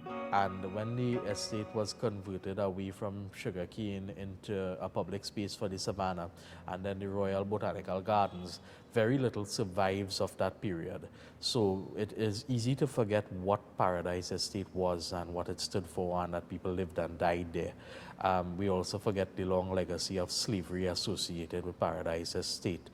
There were slaves owned by the colonial government at that point in time. They were fairly well treated in comparison, and only in comparison, to what the life of a plantation slave was. In the 1840s, Governor Lord Harris decided to replace the estate house with a smaller, more manageable structure that became known as the cottage. The building sprawled over a large area of land, but it was just one story high with wide open verandas on all sides. By the 1870s, Trinidad had grown into a significant British colony, strategically and commercially, and with a sugar industry that was prospering. So it was a wealthy colony, a colony on the up and up. So it was felt necessary that there should be a proper grand residence. And the house was built in the 1870s. It was opened in 1876. The first governor to live in it, I believe, was Sir Henry Irving. The house, which was designed by Mr. Ferguson, was styled on the architecture of the British Raj. The facade of the house was made of blue Laventil limestone, and the roof was Welsh Duchess slate. The railings and columns were done in a Victorian style, while the doorways and open loggias are Italian in influence. The garden's plants and flowers were imported from around the world. Construction cost £44,630, and on completion, it was considered one of the grandest state residences in the Caribbean. The new governor's mansion was the place to be and the place to be seen. And an invitation to a ball at the governor's house was considered to be the epitome of society, and it actually raised one's social status a little every time you were invited. In 1938, the building was almost completely gutted by fire, but this provided an opportunity to modernize the interior. The house remained the residence of the colonial governors of Trinidad until 1958. Governor General Lord Hales occupied the building from 1958 to 1962 during the short-lived Federation of the West Indies, and the house was briefly used as a museum and art gallery. In 1965, it became the residence of the Governor General once again. And then it was refurbished for the Governor General of independent Trinidad and Tobago, and it became President's House, of course, in 1976, exactly 100 years after it opened, when we became a republic. And Sir Ellis Clark, the first president, continued to live there. He had lived there as Governor General, and he continued to live there. Signifies the President of the Republic of Trinidad and Tobago. I, Ellis Emmanuel Innocent Clark. In addition to being the president's private residence, the house was used for diplomatic receptions, national awards, and swearing-in ceremonies. It was occupied by the President of the Republic until 2010, when disaster struck. Lack of maintenance, the fact that because of the leaking roof, the stonework was saturated with water and disintegrated. In addition, the roof structure in wood was termite ridden. So, everything worked against it staying in place. And at that point, it just collapsed. The collapsed section of the roof was covered by a temporary roof. However, 4 years later, the building remains unrestored. We must do all that is within our power to ensure that it is preserved and it is renovated in a manner that would keep its history while making it habitable once again. Part in the building's significance to our country is that despite its colonial roots, it was local labor and craftsmen that worked on it. It's Trinidadian build those buildings. And what we have to show the generation that come in, for them to see, well, listen, this is the contribution that the older men or our foreparents did. So they would appreciate what they see now. But what about the work that you leave or the things that you do? That I could afford to tell my children or my grandchildren, listen, I work at President House, I did so and so and so, look the building there. What it have now if I to show my son or my grandson when those buildings gone? The President's House is an intrinsic part of our cultural identity and our heritage as a people. It stands not only as a symbol of our colonial past, but as one of Trinidad's birth as a republic. An iconic feature around the savannah, its restoration would preserve the many stories its walls can tell.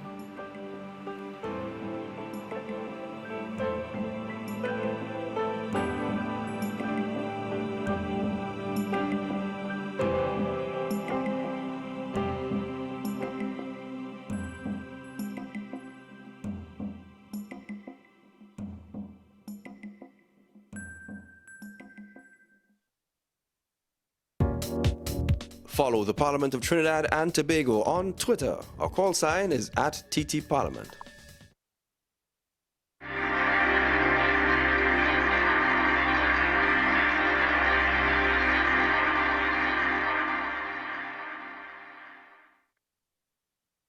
The Red House, situated in the heart of Port of Spain, has a legacy as the home of democracy in Trinidad and Tobago and contains within its walls a remarkable history. The historical significance of the building was further enhanced when, during recent restorative works, there was a discovery of archaeological relics and even evidence of indigenous burials. In order to preserve this history, careful consideration was given to the renovation of the building, which led to the Restoration Committee employing the services of an American architectural company to carry out specific restoration and preservative functions on the building. Evergreen is a specialty contractor based in New York City in the United States, and we specialize in the restoration and conservation of decorative arts in buildings. So we work on ornamental plaster, decorative painting, works of art such as murals on canvas and on walls. We've worked in Port of Spain at Queen's Royal College, and recently in the United States we've worked at the US Capitol and the United Nations building. What's interesting to me is that the red plaster that's at Queen's Royal College is here at Red House, and it gave this building its distinctive red color before it was painted over. Our objective is to determine historic colors used in the interior of the building, and that would include paint on plaster and possibly wood, or we found that a lot of the wood surfaces were originally stained or clear-coated, so you were meant to see the grain of the wood. And we're also tasked with understanding the exterior color scheme, basically anything having to do with the original color of the building as it was articulated after 1903. So for the finishes analysis and determining the historic colors, we use two main techniques. One is collecting paint samples from the walls and ceiling and other features, and we'll examine those to determine the different color schemes over time.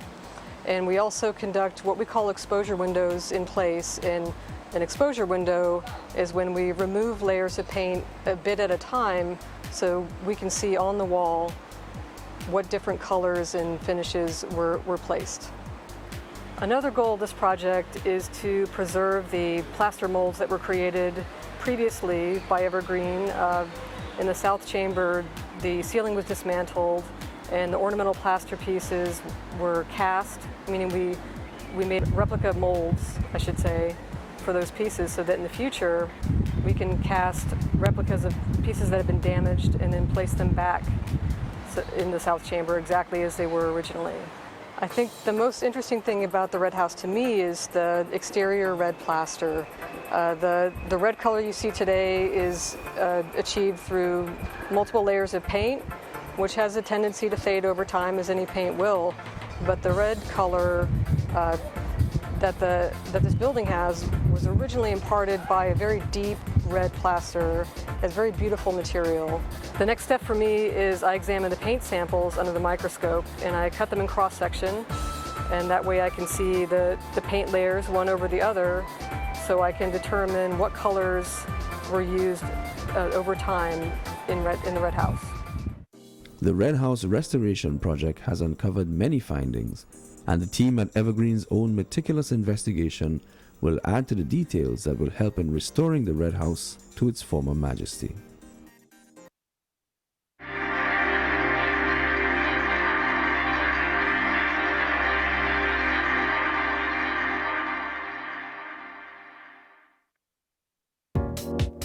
Follow the Parliament of Trinidad and Tobago on Twitter. Our call sign is @TTParliament.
The Honorable, the President.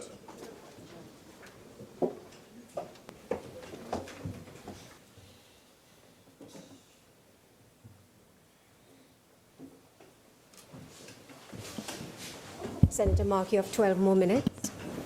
Thank you, Madam President. Madam President, I would like to suggest to the Minister of Finance that instead of seeking to undertake the responsibility of advertising for positions within the Office of Procurement Regulation, on behalf of the President of the Republic, what we would like to advocate is that a budget be allocated in the Office of the President so that the President can do his work, Madam President. We would like to suggest that. We go further, Madam President, and we call on the government to appoint the United Nations Development Program as an independent body, and that is already contracted to the Ministry of Finance to not only advertise those posts, but to shortlist those posts and to work very closely with the Office of the President so that there can be neutrality, there can be independence in this appointment process, Madam President, and there can be confidence. Transparency. And transparency. So, Madam President, these are areas that we believe the Minister should pay particular attention to. Madam President, I also wish to draw to your attention that there is a provision in the actual advertisement which, when you analyze carefully, seem to be in violation of the Central Tenders Board Act. And I refer to Central Tenders Board Act 7191, section 12(1) and section 12(1)(a) and (b), respectively.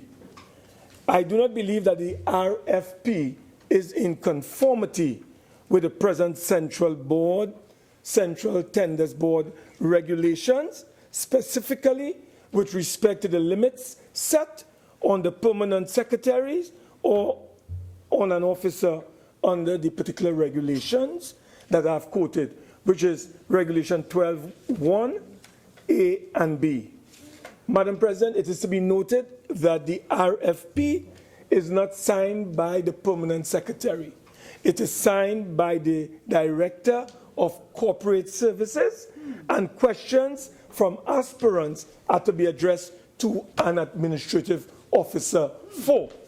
So I want to draw this to your attention and to the House attention, Madam President. Madam President, I also would like at this time to indicate when we are comparing, Madam President, the question of the methodology employed by the Minister of Finance, and he was very short on that. He didn't go into any real detail as to what is the methodology, talked about the CPO being employed, and he went on, the Honourable Minister, that is, to look at, for instance, the salaries of a Prime Minister, a President, a puisne judge, the Auditor General. He looked at other office holders, cabinet ministers, inclusive. But, Madam President, I would like, with your leave, to suggest that if we are to compare and to make a proper assessment on the value of the office of this particular procurement regulator and the Office of Procurement Regulation, it is incumbent upon us to look at the functions and the responsibilities. And when we look at the functions and the responsibilities of the Office of Procurement Regulation, they are very onerous. We have estimated that because of the pilferage that takes place in this society over the years, this office holder and the board could end up saving this economy close to 12% of its annual GDP. And we are talking about close to $20 billion, Madam President. So in those circumstances, I am suggesting that there should be consideration where the minister should go back to the drawing board. So we are looking at some comparators that the minister could examine in determining a reasonable package for this particular office holder. I am asking the Honourable Minister to look at what the RIC director receives. I am asking because that's a regulator. This gentleman here, the procurement regulator, he is a regulator. So let us compare regulators with regulators. Don't tell me about the Prime Minister and the Chief Justice and a puny judge. So we are saying that is a regulator. Let's look at that and see what the CEO obtains or secures there. Madam President, let's look also at the Securities and Exchange Commission and see what the CEO gets there. Look at the governor of the central bank, a regulator. My information is that a governor, Madam President, receives over $100,000 a month. So let's look at a governor of the central bank as an example. And Madam President, why not look at the director of the Financial Intelligence Unit? So what you do, you make a broad analysis and you do a proper evaluation. And Madam President, what we would like to suggest, thank you very much, Madam President. Madam President, what I would like to suggest on behalf of the opposition is that the minister withdraw this document. We would ask the minister, Madam President, to do a proper market survey. We would call on the minister to employ a professional team like either Hollis Rajkumar or PricewaterhouseCoopers or some other important agency that deals with compensation packages for top office holders. And Madam President, let's see how we can address this matter. I cannot propose a number, Madam President. You have to do a proper market survey and get the comparators in place in order to arrive at a proper arrangement. So in closing, Madam President, we want to reiterate the following. The Minister of Finance is not in place to conduct any interview through an agency that he is going to recruit. It is a direct conflict of interest, and the minister is subject to the procurement regulation. So it cannot be himself talking to himself. And we are also advancing, Madam President, that the minister should allocate a budget to the office of the president for purposes of recruitment. And we are also saying that the UNDP should be recruited by the office of the president, seeing that they are already involved in the process and they have a lot of knowledge and experience, Madam President, and they have a sense of independence when it comes to the question of procurement and procurement management and legislation and the systems that they ought to put in place to ensure that there is transparency and accountability. So in those circumstances, Madam President, we call on the minister to reconsider what he has brought before us this evening. We ask him to withdraw this matter this evening, and we ask him to go back to the drawing board, do the necessary comparators, do the necessary market survey, come up with a more objective approach and not emotional approach that we saw here this evening in his presentation. And we believe, Madam President, because of the significance of this office, we believe, Madam President, that we owe it to the country to ensure that we not only have somebody of integrity and impeccable character and good moral fiber, but we have to ensure that that person is above board. Madam President, I thank you very much. Senator Small. Madam President. appreciate the opportunity to be able to join in on this debate. And in my conception this afternoon, Madam President, I had prepared in my mind to do a relatively brief talk because I believe that the matter is straightforward before us. I must say, Madam President, though, that having listened to the previous speaker, some issues have arisen. And they sound that some ventilation is required, but I am not privy to the documentation or the process, so it's impossible for me to comment other than I think that some additional information should be forthcoming to help us understand. I have nothing in front of me. I heard things said, but I think that something needs to come so that we can help to understand. Madam President, we're talking about the terms and conditions of the regulator, and I want to say up front that I understand the situation of the Honourable Minister of Finance. I think I'm on record here saying on many occasions that I have no envy for the current holder of that position. The Honourable Minister is in an unenviable position trying to manage the current economic situation, and I believe, in all honesty, that he's doing an excellent job. That is my honest assessment. In spite of everything, that is my view.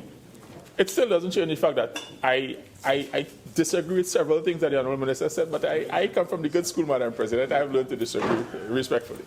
So that, I think that where we are as a country, we're at a crossroads. We have the opportunity here to do something different and to fix things. And I want to set the frame for some of what I'm going to talk about, Madam President.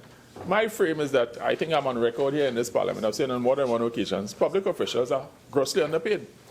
That's my frame. Public officials in this country are grossly underpaid.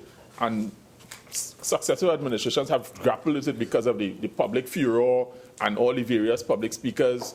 They tend to bend towards that will and just leave it as is or work with whatever the SRC works out, which is completely out of kilter, irrelevant, has no standing, no basis whatsoever. And I'm going to deal with that substantively. So, Madam President, I had the privilege here when the Act number 1 came, and I took part in the debate, and I was very clear about my support for the bill and about making sure on this issue about the regulator, that the regulator is paid properly. Because we want to make sure we attract, and I agree with the Minister, you want somebody with character. But you also want somebody with competence, somebody who understands, who has this professional grounding to be able to come and drive this process. And I believe that requires, in my respectful view, a compensation package that would attract a particular type of individual. And Madam President, when we're talking here about the whole issue of regulation of procurement in the country, we are taking a new course here. We are charting a new course to have a body, an entity, and a regulator who is in charge of trying to make sure that the regulation of procurement in this country keeps on course. And I think that the fact that the regulator will be ultimately responsible and accountable to this Parliament, to everybody here sitting in this chamber, he's accountable here for procurement. Public procurement exceeds $20 billion. And when you have one person having to come here and answer questions across that spectrum, that is a massive responsibility. It's massive, in my respectful view. I think that the proposed salary, Madam President, in terms and conditions, is pegged to civil service positions, which while I understand because it's a comfort zone. It's a zone that the persons who are looking at this are comfortable with, and they're easy comparators. But I believe that this does not take us in a new direction. Rather, it keeps us within what we're accustomed to. And I believe if we stick to what we're accustomed to, we may not get what we're looking for. And it may actually defeat the purpose of the entire legislation. And, Madam President, my thinking, if you permit me to share, is that I think that this position should be made attractive to experienced and qualified persons interested in taking on this onerous task. And the current peg, in my respectful view, may not allow us to get the type of candidate that we're looking for who can bring a fresh perspective. We have a series of institutions here in Trinidad and Tobago who are used to doing procurement in a particular way.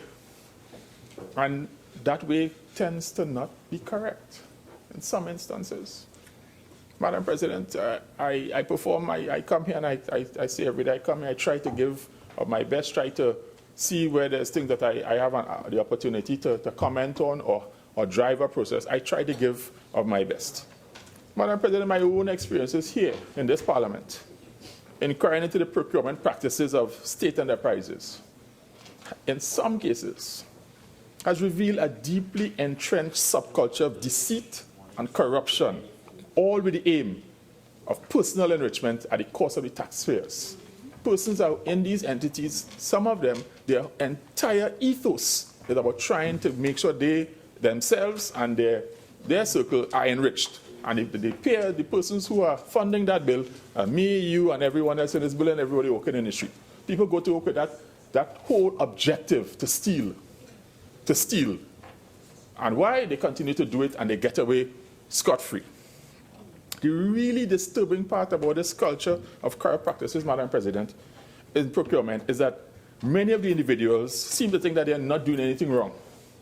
And because the state has what they consider to be unlimited resources, so what? The state could pay. Getting someone, a regulator, to institute a process that unwinds decades of accepted corrupt practices and replaces it with a transparent, accountable process that focuses on getting value for taxpayers' funds is a Herculean task. In my view, I respectfully submit that the proposed terms are significantly below what is needed to get that level of talent. I believe also, Madam President, that we should be seeking to attract a professional who has a grounding in the private sector, where procurement tends to be a much more regimented and controlled activity. This is what we should be part of the target of the exercise. Because those of us who have understood public procurement processes understand the weaknesses. There's people who prey on the weaknesses. But you would find in almost any private sector entity, procurement is a rigidly regimented activity where rules and procedures have to be followed, and if they are not followed, there are penalties. People lose their jobs. In public sector procurement, all sorts of things happen, and almost nobody loses their job. So that, Madam President, there's also a major consideration that the regulator, at least in the first instance, will be having to help build out an entire new entity and ensure that the focus is on ensuring accountability for state funds. He's building out an entity from scratch. It doesn't exist. I think the Honourable Minister of Finance in his contribution indicated that they're now looking for a building, and once the regulator is eventually on board and all this stuff is sorted out, then we're going to work out the staffing. He's going to have to start from scratch with nothing. Nothing, zero. And that's just the nature of that, starting an entity from zero, is difficult. And Madam President, the other obvious issue, perhaps it's difficult for me to coin it, but I have to try to be correct, is that given the endemic leakage of funds into private hands via corrupt procurement actions, underpaying who will be in effect the procurement czar, for want of a better term, could be a recipe for disaster. We may end up with more of the same rather than a new dispensation. And that is my fear, Madam President. I try to think positive towards Madam President. I wake up every morning, I make my peace to the Father, and I'm thankful for everything that I have achieved, and I try to do good things every day. But I'm also fiercely understanding of the reality of Trinidad and Tobago as it is. I'm fiercely, and I have had, probably I'm starting to get worn down by my interactions with entities and persons who lie and steal, and they just do it bold-facedly. So that a procurement regulator having to come in to try to bring some sanity to that is a really, really, really difficult job.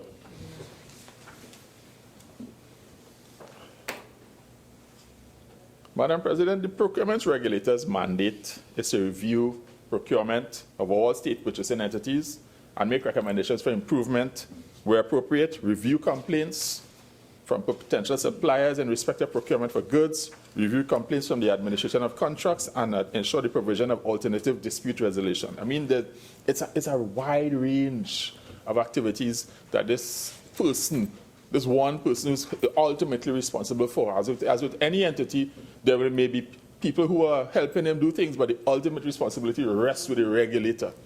It's a huge responsibility.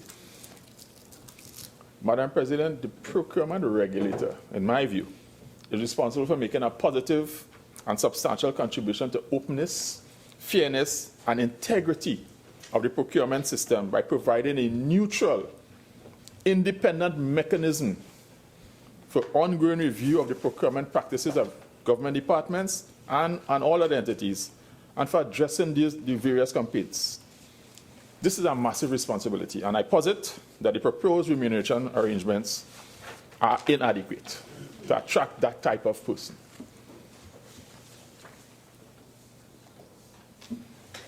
Madam President, I want to stick to my frame, because my frame is that public officials in this country are woefully underpaid. I am on record of saying that, and I will probably get all sorts of taps and bad blogs and whatever, but that is my view, and I have the opportunity with respect to offer my view.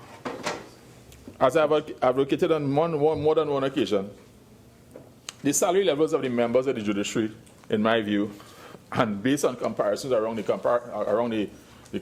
Commonwealth, in a previous discussion in this place, are well below the mark. Not to mention the abysmal pension arrangements for retired judges who are hurting after having given human service to this country. Madam President, I looked at the document that was circulated, and I saw that the linkage was to the position of Auditor General and puisne judge. So, Madam President, I think that if it was in another jurisdiction, linking the salary of the procurement regulator to the Auditor General would actually be perfectly fine. Why? Because the Auditor General in other jurisdictions is properly remunerated. So let me give an example, if you permit me to go to my notes, Madam President. In Canada, the Auditor General receives a base salary of $334,000 a year.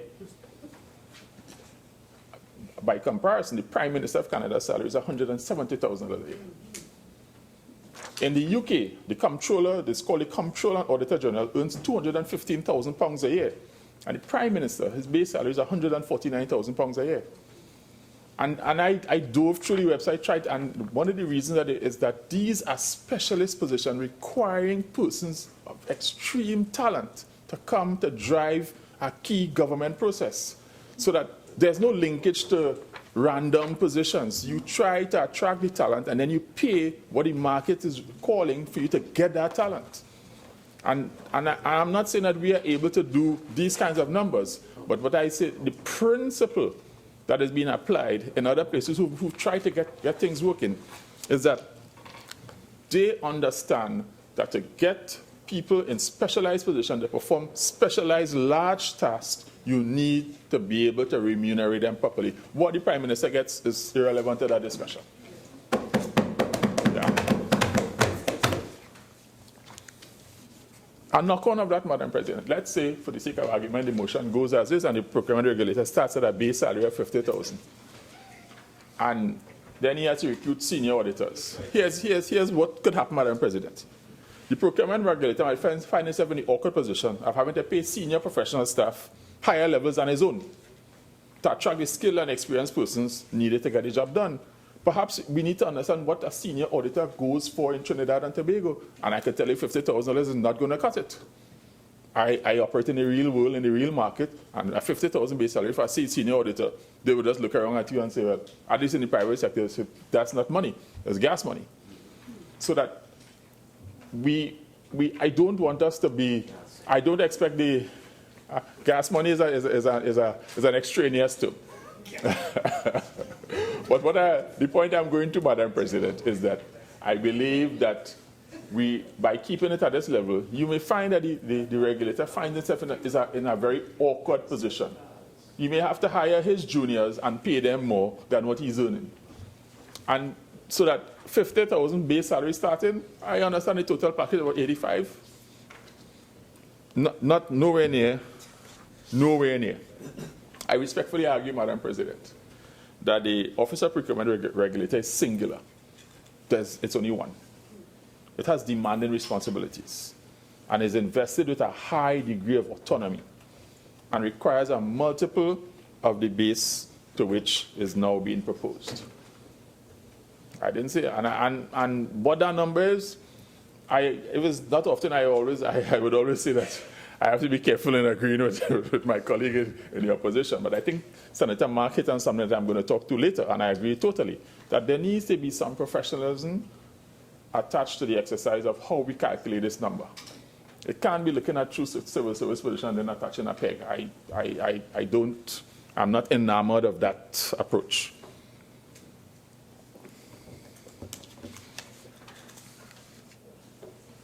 Madam President, as I talk about the peg, the other issue of import, which is that I looked at the job responsibilities of the Auditor General and Puisne Judge, and then I tried to line them up, doing a nice Microsoft Word page compare with those of the procurement regulator.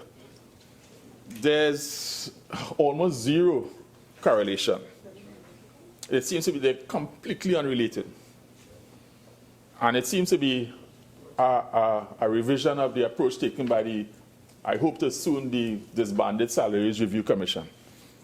The complete lack of any apparent sound human resource comparison analytic basis for the professional requirements is surprising. We have been provided with no metrics or any evidential rigorous analysis that would suggest that the proposed salary has a sound empirical basis. And Madam President, I want to hit on this, Madam President, because we're going in a different direction. And if we're doing it, let's try to do it properly. And that's all I'm saying. I am not going to target a number. But if you've done that, if you could have provided me with the metrics and all, and the number comes out at 50,000, then I wouldn't be able to say anything. I'd say, well, okay, I can justify it. I can see what is there. But by saying it's pegged to a Puisne Judge or to Auditor General, that doesn't seem to be the approach that we should be using. Madam President, I am on record here in this chamber on multiple occasions. Minister, please. Madam President, I'm on record here in this chamber on multiple occasions pointing out that this type of incremental and arbitrary ranking of salaries of important positions has had and continues to have a deleterious effect on the morale of persons appointed to many of these positions.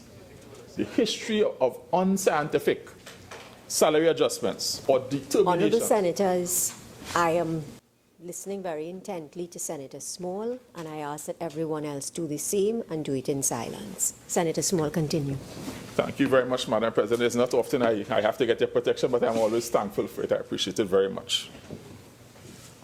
Madam President, as I continue, I was saying that the history of unscientific salary adjustments or determinations that bear zero analytical rigor by the SRC seems to be now being extended to the Office of the Procurement Regulator. Madam President, that is a history. I have looked at almost every recent report by the Salaries Review Commission, and I read it and then I dump it in the shredder because there's zero analysis, nothing. I can find nothing that makes any sense, and I am on record of saying that because all they do, they look at it and they add 9% or whatever, and that's it. What we need here, quoting from Senator Mark, but also from my own notes, is that we need to get somebody in here to do this properly. The other point I want to raise, Madam President, is that while I've noted from the Honourable Minister of Finance that the procurement regulator is a civil service position, but this procurement agency is really a special purpose entity. It's a special purpose entity. It has one purpose. And I think that given the high profile that the head of this entity will have, not to mention the scrutiny his actions will have to bear, the head of the special purpose entity will be under intense examination. Everybody in this country is concerned about procurement, and you get somebody in there who is just mildly competent, as much as he may be a patriot and willing to do the work, my leaning would always be towards competence, and you have to pay for competence. You have to pay. So, Madam President, I've said one or two things. I'm sure of plenty of time. I didn't plan to speak long, but I wanted to just be concise and focus on emotion. Madam President, regarding the salary and terms to the deputy and the other members of the board, it is even more shocking. I hate to digress, Madam President, But one argument I've heard is that these positions are part-time. Madam President, I think my views on the whole notion, Madam President, with the greatest respect, the whole notion that because a post is deemed part-time, that it is automatically attached, must be attached to a significantly reduced remuneration, is simply illogical. It's illogical. I do a lot of part-time work, Madam President, and I can tell you it is some of my most well-paid work. Because people, I would say, Madam President, a good example, if I am preparing for a Joint Select Committee on Monday, as I did yesterday, I spent 20 hours on the weekend preparing for that. People would only see that I'm there for 2 hours, but I spent 20 hours reading through this much material, going through spreadsheets to be ready. So that if you check it that I'm only there for 2 hours, 1 day a week, that's not the way to check it. It can't work. But this part-time fallacy, Madam President, endures because there's a fixation on what is perceived as time on the job. What is always missed is the professional effort required to prepare for that time on the job. Time on task. It is illogical to assume that you should be remunerated this way, only for what is seen. But behind the scenes preparation has to be a factor. So if someone is in your meeting 1 day a month, but you get this much material to read, it takes time. It takes time. I can only speak for myself, but I work very hard at making sure when I come to this chamber, Madam President, or I am in other parts of this building, and I have to speak on something, I'm well prepared. It takes a lot of time, a lot of efforts, and a lot of bringing my professional experience to bear. I have said on more than one occasion, Madam President, if I were to build the Parliament at my hourly consulting rate, it would shut down the Parliament. Even just for the time that I'm speaking here, not to mention the committee meetings and other stuff. But I want us to separate these things because part-time is an illogical thing. It's illogical. There's no logic to it. If you want to apply it like that, then it can't work. It can't work. Madam President, and I just want to try to kill this thing with one. Forgive me, that's unparliamentary language. Forgive me, I withdraw. Madam President, analysis of the history of this part-time fallacy. That term was coined by a former head of the SRC, and there was zero, and I mean zero, rigor or analysis to support it. It has been perpetuated widely, and for those managing the course, it is in my respectful view a convenient get-out-of-jail-free card. To call things part-time and attach a lower number to it works for everybody. But the person who coined that term, when you go back and read through the SRC reports and say, but how did he arrive at this part-time calculation? There's nothing to support it. He said it and it's recorded, but there's nothing to support it. And I often say, Madam President, I live in a different world. If I say something, I have to be able to defend it. And I have to be able to show the basis. Otherwise, it's just, there's no basis to it. So, Madam President, the fact that the members of the board meet once or twice a month should not be the focus. The critical factor is professionalism, the integrity and the courage to do the right thing in the face of a system with a robust history of embedded corrupt practices. This should be the basis for the remuneration package as opposed to the proposal currently before us.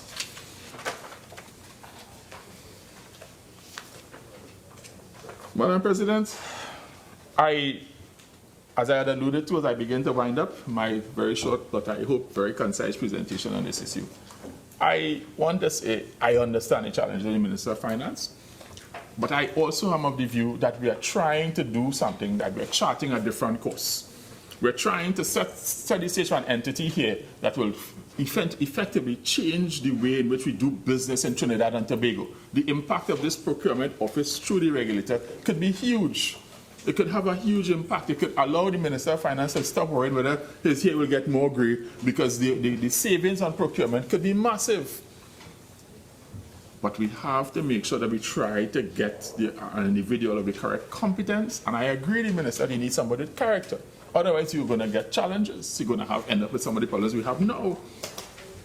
So some of my thoughts, Madam President, certainly in terms of whatever strategy comes with the salary or the term, the salary should be in a band. And the salary should have an automatic adjustment factor, because you can't set a salary and then it's fixed. It should just, and it shouldn't require coming back here all the time. The CPO does this all the time with contract persons. They attach a salary and they say, listen, every year it goes up by 3% or whatever. That is not an unusual thing. That could be easily done. But I agree with Senator Mark on this issue, wholeheartedly, that this process requires a professional agency to conduct a proper compensation procurement analysis to ascertain the remuneration for this position based on the expected job responsibilities. I think that what has been presented, and this is not a knock on the people who've done it. I think they've done it within the frame that they're used to. All I'm saying is perhaps you should need to step out of that frame and understand that this is a process that allows or has the potential to change the way we do business in Trinidad and Tobago. And perhaps we should consider trying to do it differently and try to understand the type of individual we're trying to attract. And while there will always be the argument, if you put the salary too high, every John, Dick, and Mary will probably try to apply for it because the money looking big. But I think that the selection process will weed out people who don't meet the standard.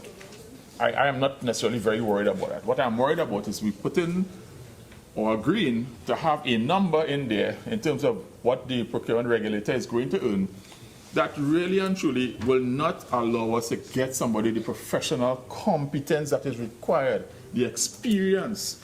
Madam President, my ability as a professional to be able to pick up a document and rip it apart in a couple of hours, it took me 27 years to get here. It didn't just happen. So someone can give me something now, 50, and I can rip it apart, and I can give conclusions, and I can support what I have to say. But that doesn't come easily, and in my case, not cheaply. And I want us to apply some type of appreciation for that, so that while we are looking for someone who has Trinidad and Tobago in mind, and we want somebody to have the strong character, I believe competence in the job is so critical. And the experience of trying to get really competent people is that I think that in other parts of this building, I've seen where the parliament committees have had to hire consultants, and the consultant fees are what they are. They are certainly not, if you extrapolate the consultants' hourly fees by our average working day, 50,000 is just a drop in the bucket. And that is what you want, because when we are doing work here in other parts of this building, Madam President, we want people with the competence to come and drive the process, to give us recommendations, give us the benefit of their experience. So I believe that as I begin to wind up, this motion is well intended. I don't think that there's any malintent to any motion, but I am struggling, Madam President, because in my understanding, in my short experience as a professional in Trinidad and Tobago and doing work in other parts of the world, I understand what goes in terms of you're trying to find the best fit. And in trying to find the best fit, there will always be a marriage between understanding what you can afford, but also understanding what is needed to get the right person.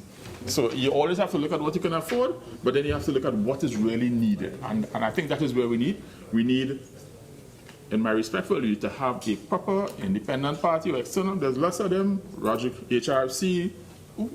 This is an easy exercise because they would have all the data and they could do this in a couple of days and do a comparative analysis, look at the position, the requirements of the position, and come up with a number or a range that allows us to have a number that has some empirical basis that if it comes, I can say, okay, they did this and they look at the numbers, this is what they use, and I can understand the basis.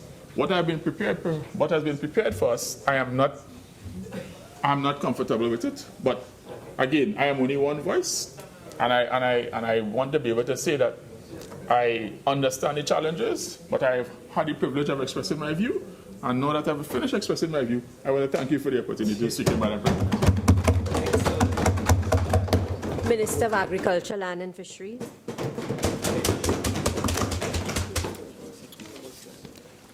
Madam President, thank you very much for the opportunity to join the debate on this motion. I enjoyed Senator Small's contribution almost thoroughly until he got to the point of saying, I agree with Senator Mark. Yes, I agree with that. And I stopped writing. Madam President, Around May 16th, 2016, about a year ago, the Ministry of Agriculture, Land and Fisheries found itself in the news regarding what was described in the media as the proposed retrenchment of about 60 daily paid workers. And in having to deal with that matter, the ministry, as far as I know, engaged the services of an industrial relations consultant. And from time to time as minister, I received updates from the leadership of the ministry regarding this matter, among many other matters. And this morning I had an interaction with the consultant, now that we are nearing the one-year mark. And I was quite surprised to know that after providing almost a year of services, after being part of the ministry's team that has met with the representative union on 11 occasions, and after examining in great detail the ministry's relationship with its daily paid workers and its representative unions, I was quite surprised to find out that this consultant had not been engaged as yet. 1 year after rates have not been agreed, the consultant has not billed, and a matter of this nature would no doubt find its way into the Auditor General's report for this particular period. Madam President, if you followed the newspaper reports recently on the Auditor General's report for 2016, you would see this same ministry featured in relation to a matter of grave national concern, a matter in 2014 when guns were procured by the ministry ostensibly for the use of the Pradia Larceny Squad. And those guns haven't been paid for and haven't been signed as being received, could not be located. And were it not, Madam President, for the work of a whistleblower, this matter would have rested permanently. Those guns would have found its way onto the streets, and none of us would be any wiser. But on account of a whistleblower, I was able to initiate the investigations, which are still ongoing. The guns were located and placed in safekeeping, and we await the results of those investigations. But in that context, Madam President, this matter of procurement is a very important matter for the country, because routinely the Auditor General has reported on the fact that buildings are rented without written leases, goods and services are procured without the appropriate documentation, and accountability throughout the public sector is something that simply does not exist. And a lot of people look to us, the members of Parliament, for accountability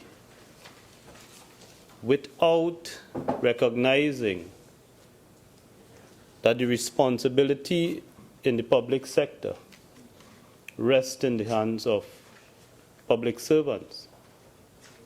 And ministers and politicians exercise a certain level of authority. But when it comes to matters relating to procurement and financial accountability, that responsibility rests in the hands of public officers.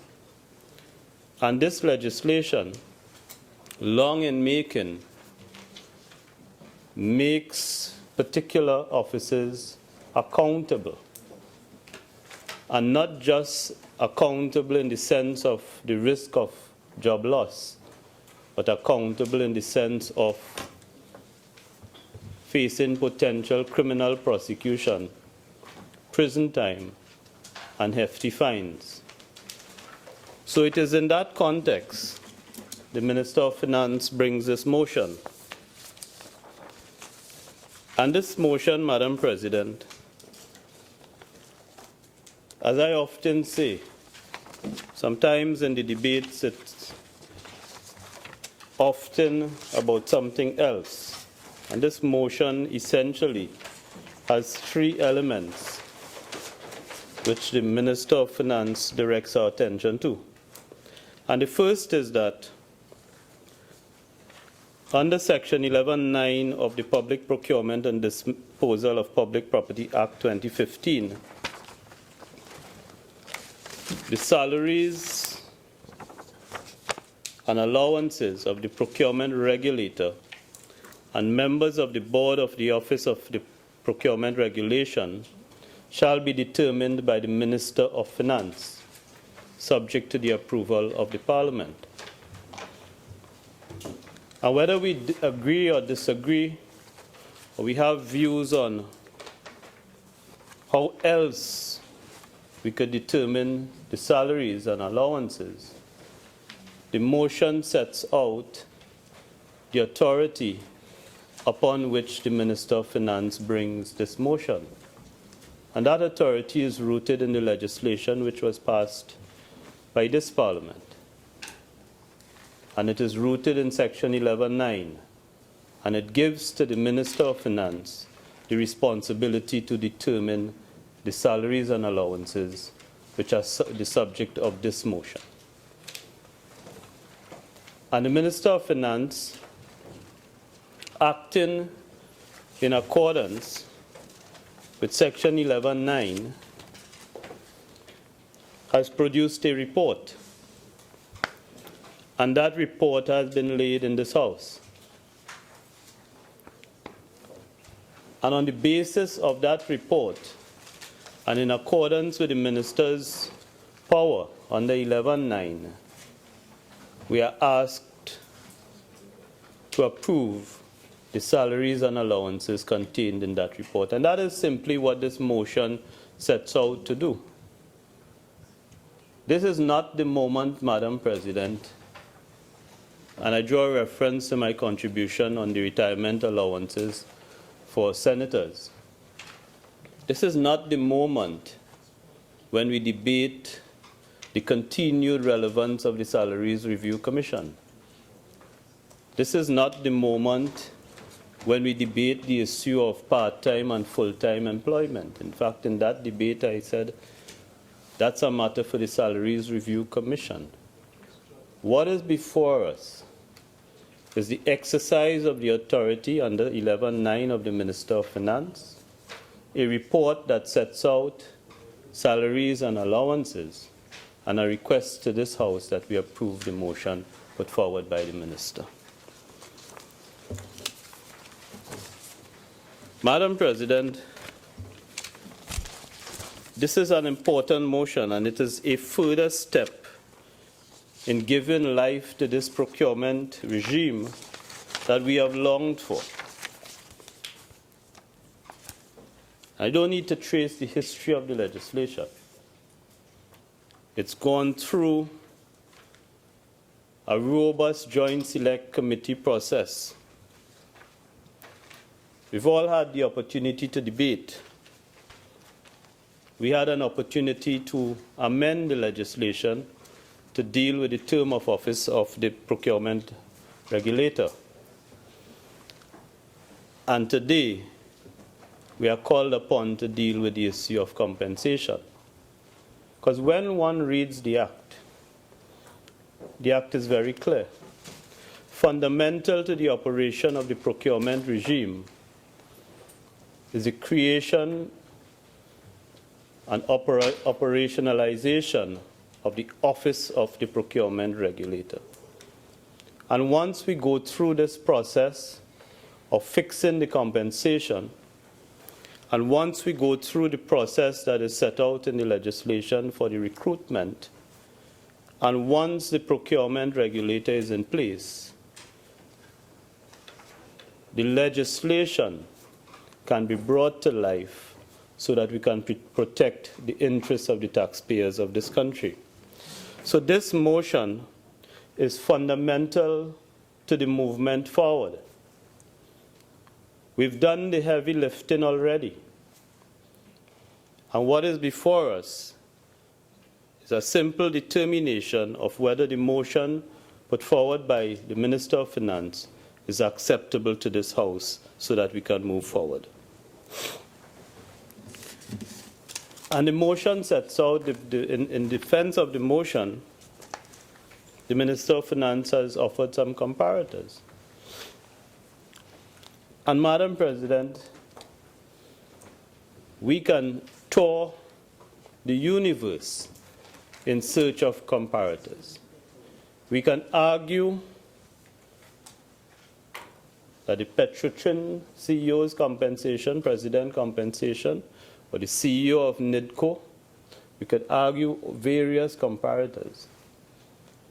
But I do not think it is correct for us to say that the Minister of Finance has not provided some sort of basis for determining the compensation he's suggested or recommended in the report. He selected as his comparators the compensation paid to a puisne judge.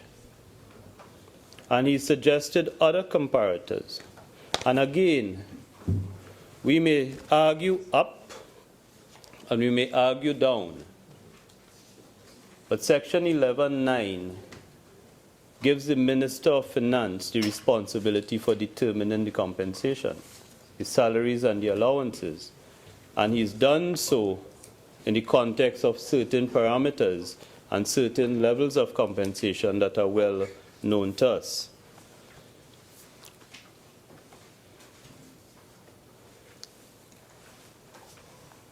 Madam President, so often I have to refer to Senator Mark's histrionics. And it was very clear today that in his effort to get to the 40-minute target, Senator Mark did not have much to advance by way of an attack on the motion.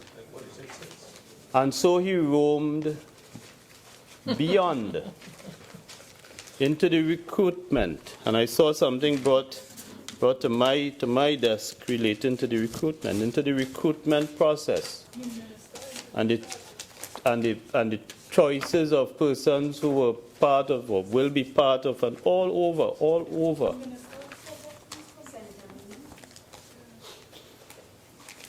Never for once rooting his argument in the context of the legislation from which this motion arises. And that is why I use the word histrionics. All over, rambling and roaming, and never for once get into the legislation and the motion before us. And when we talk about the comparators, Madam President, it is possible to offer various comparators. For example, the Commissioner of Police, who has significant responsibility in the country in relation to a particular context in which we find ourselves and a particular national security context. And if today we were debating the compensation for the Commissioner of Police, we would be all over the place in terms of determining or in terms of offering the compensation. It is a position of significant responsibility. Nobody could argue otherwise. Likewise, if we were dealing with judges and their compensation, we would be discussing the fact that this current compensation ought to be increased. And we would be finding ourselves using comparators from other countries and dealing with the particular context. But the Minister of Finance has set out his argument in relation to comparators that he have used. And while we can argue that other comparators should have been used. He has dealt with the requirements in determining a salary and the allowances that are recommended for the position of procurement regulator. In relation to the comparators, for example, Madam President,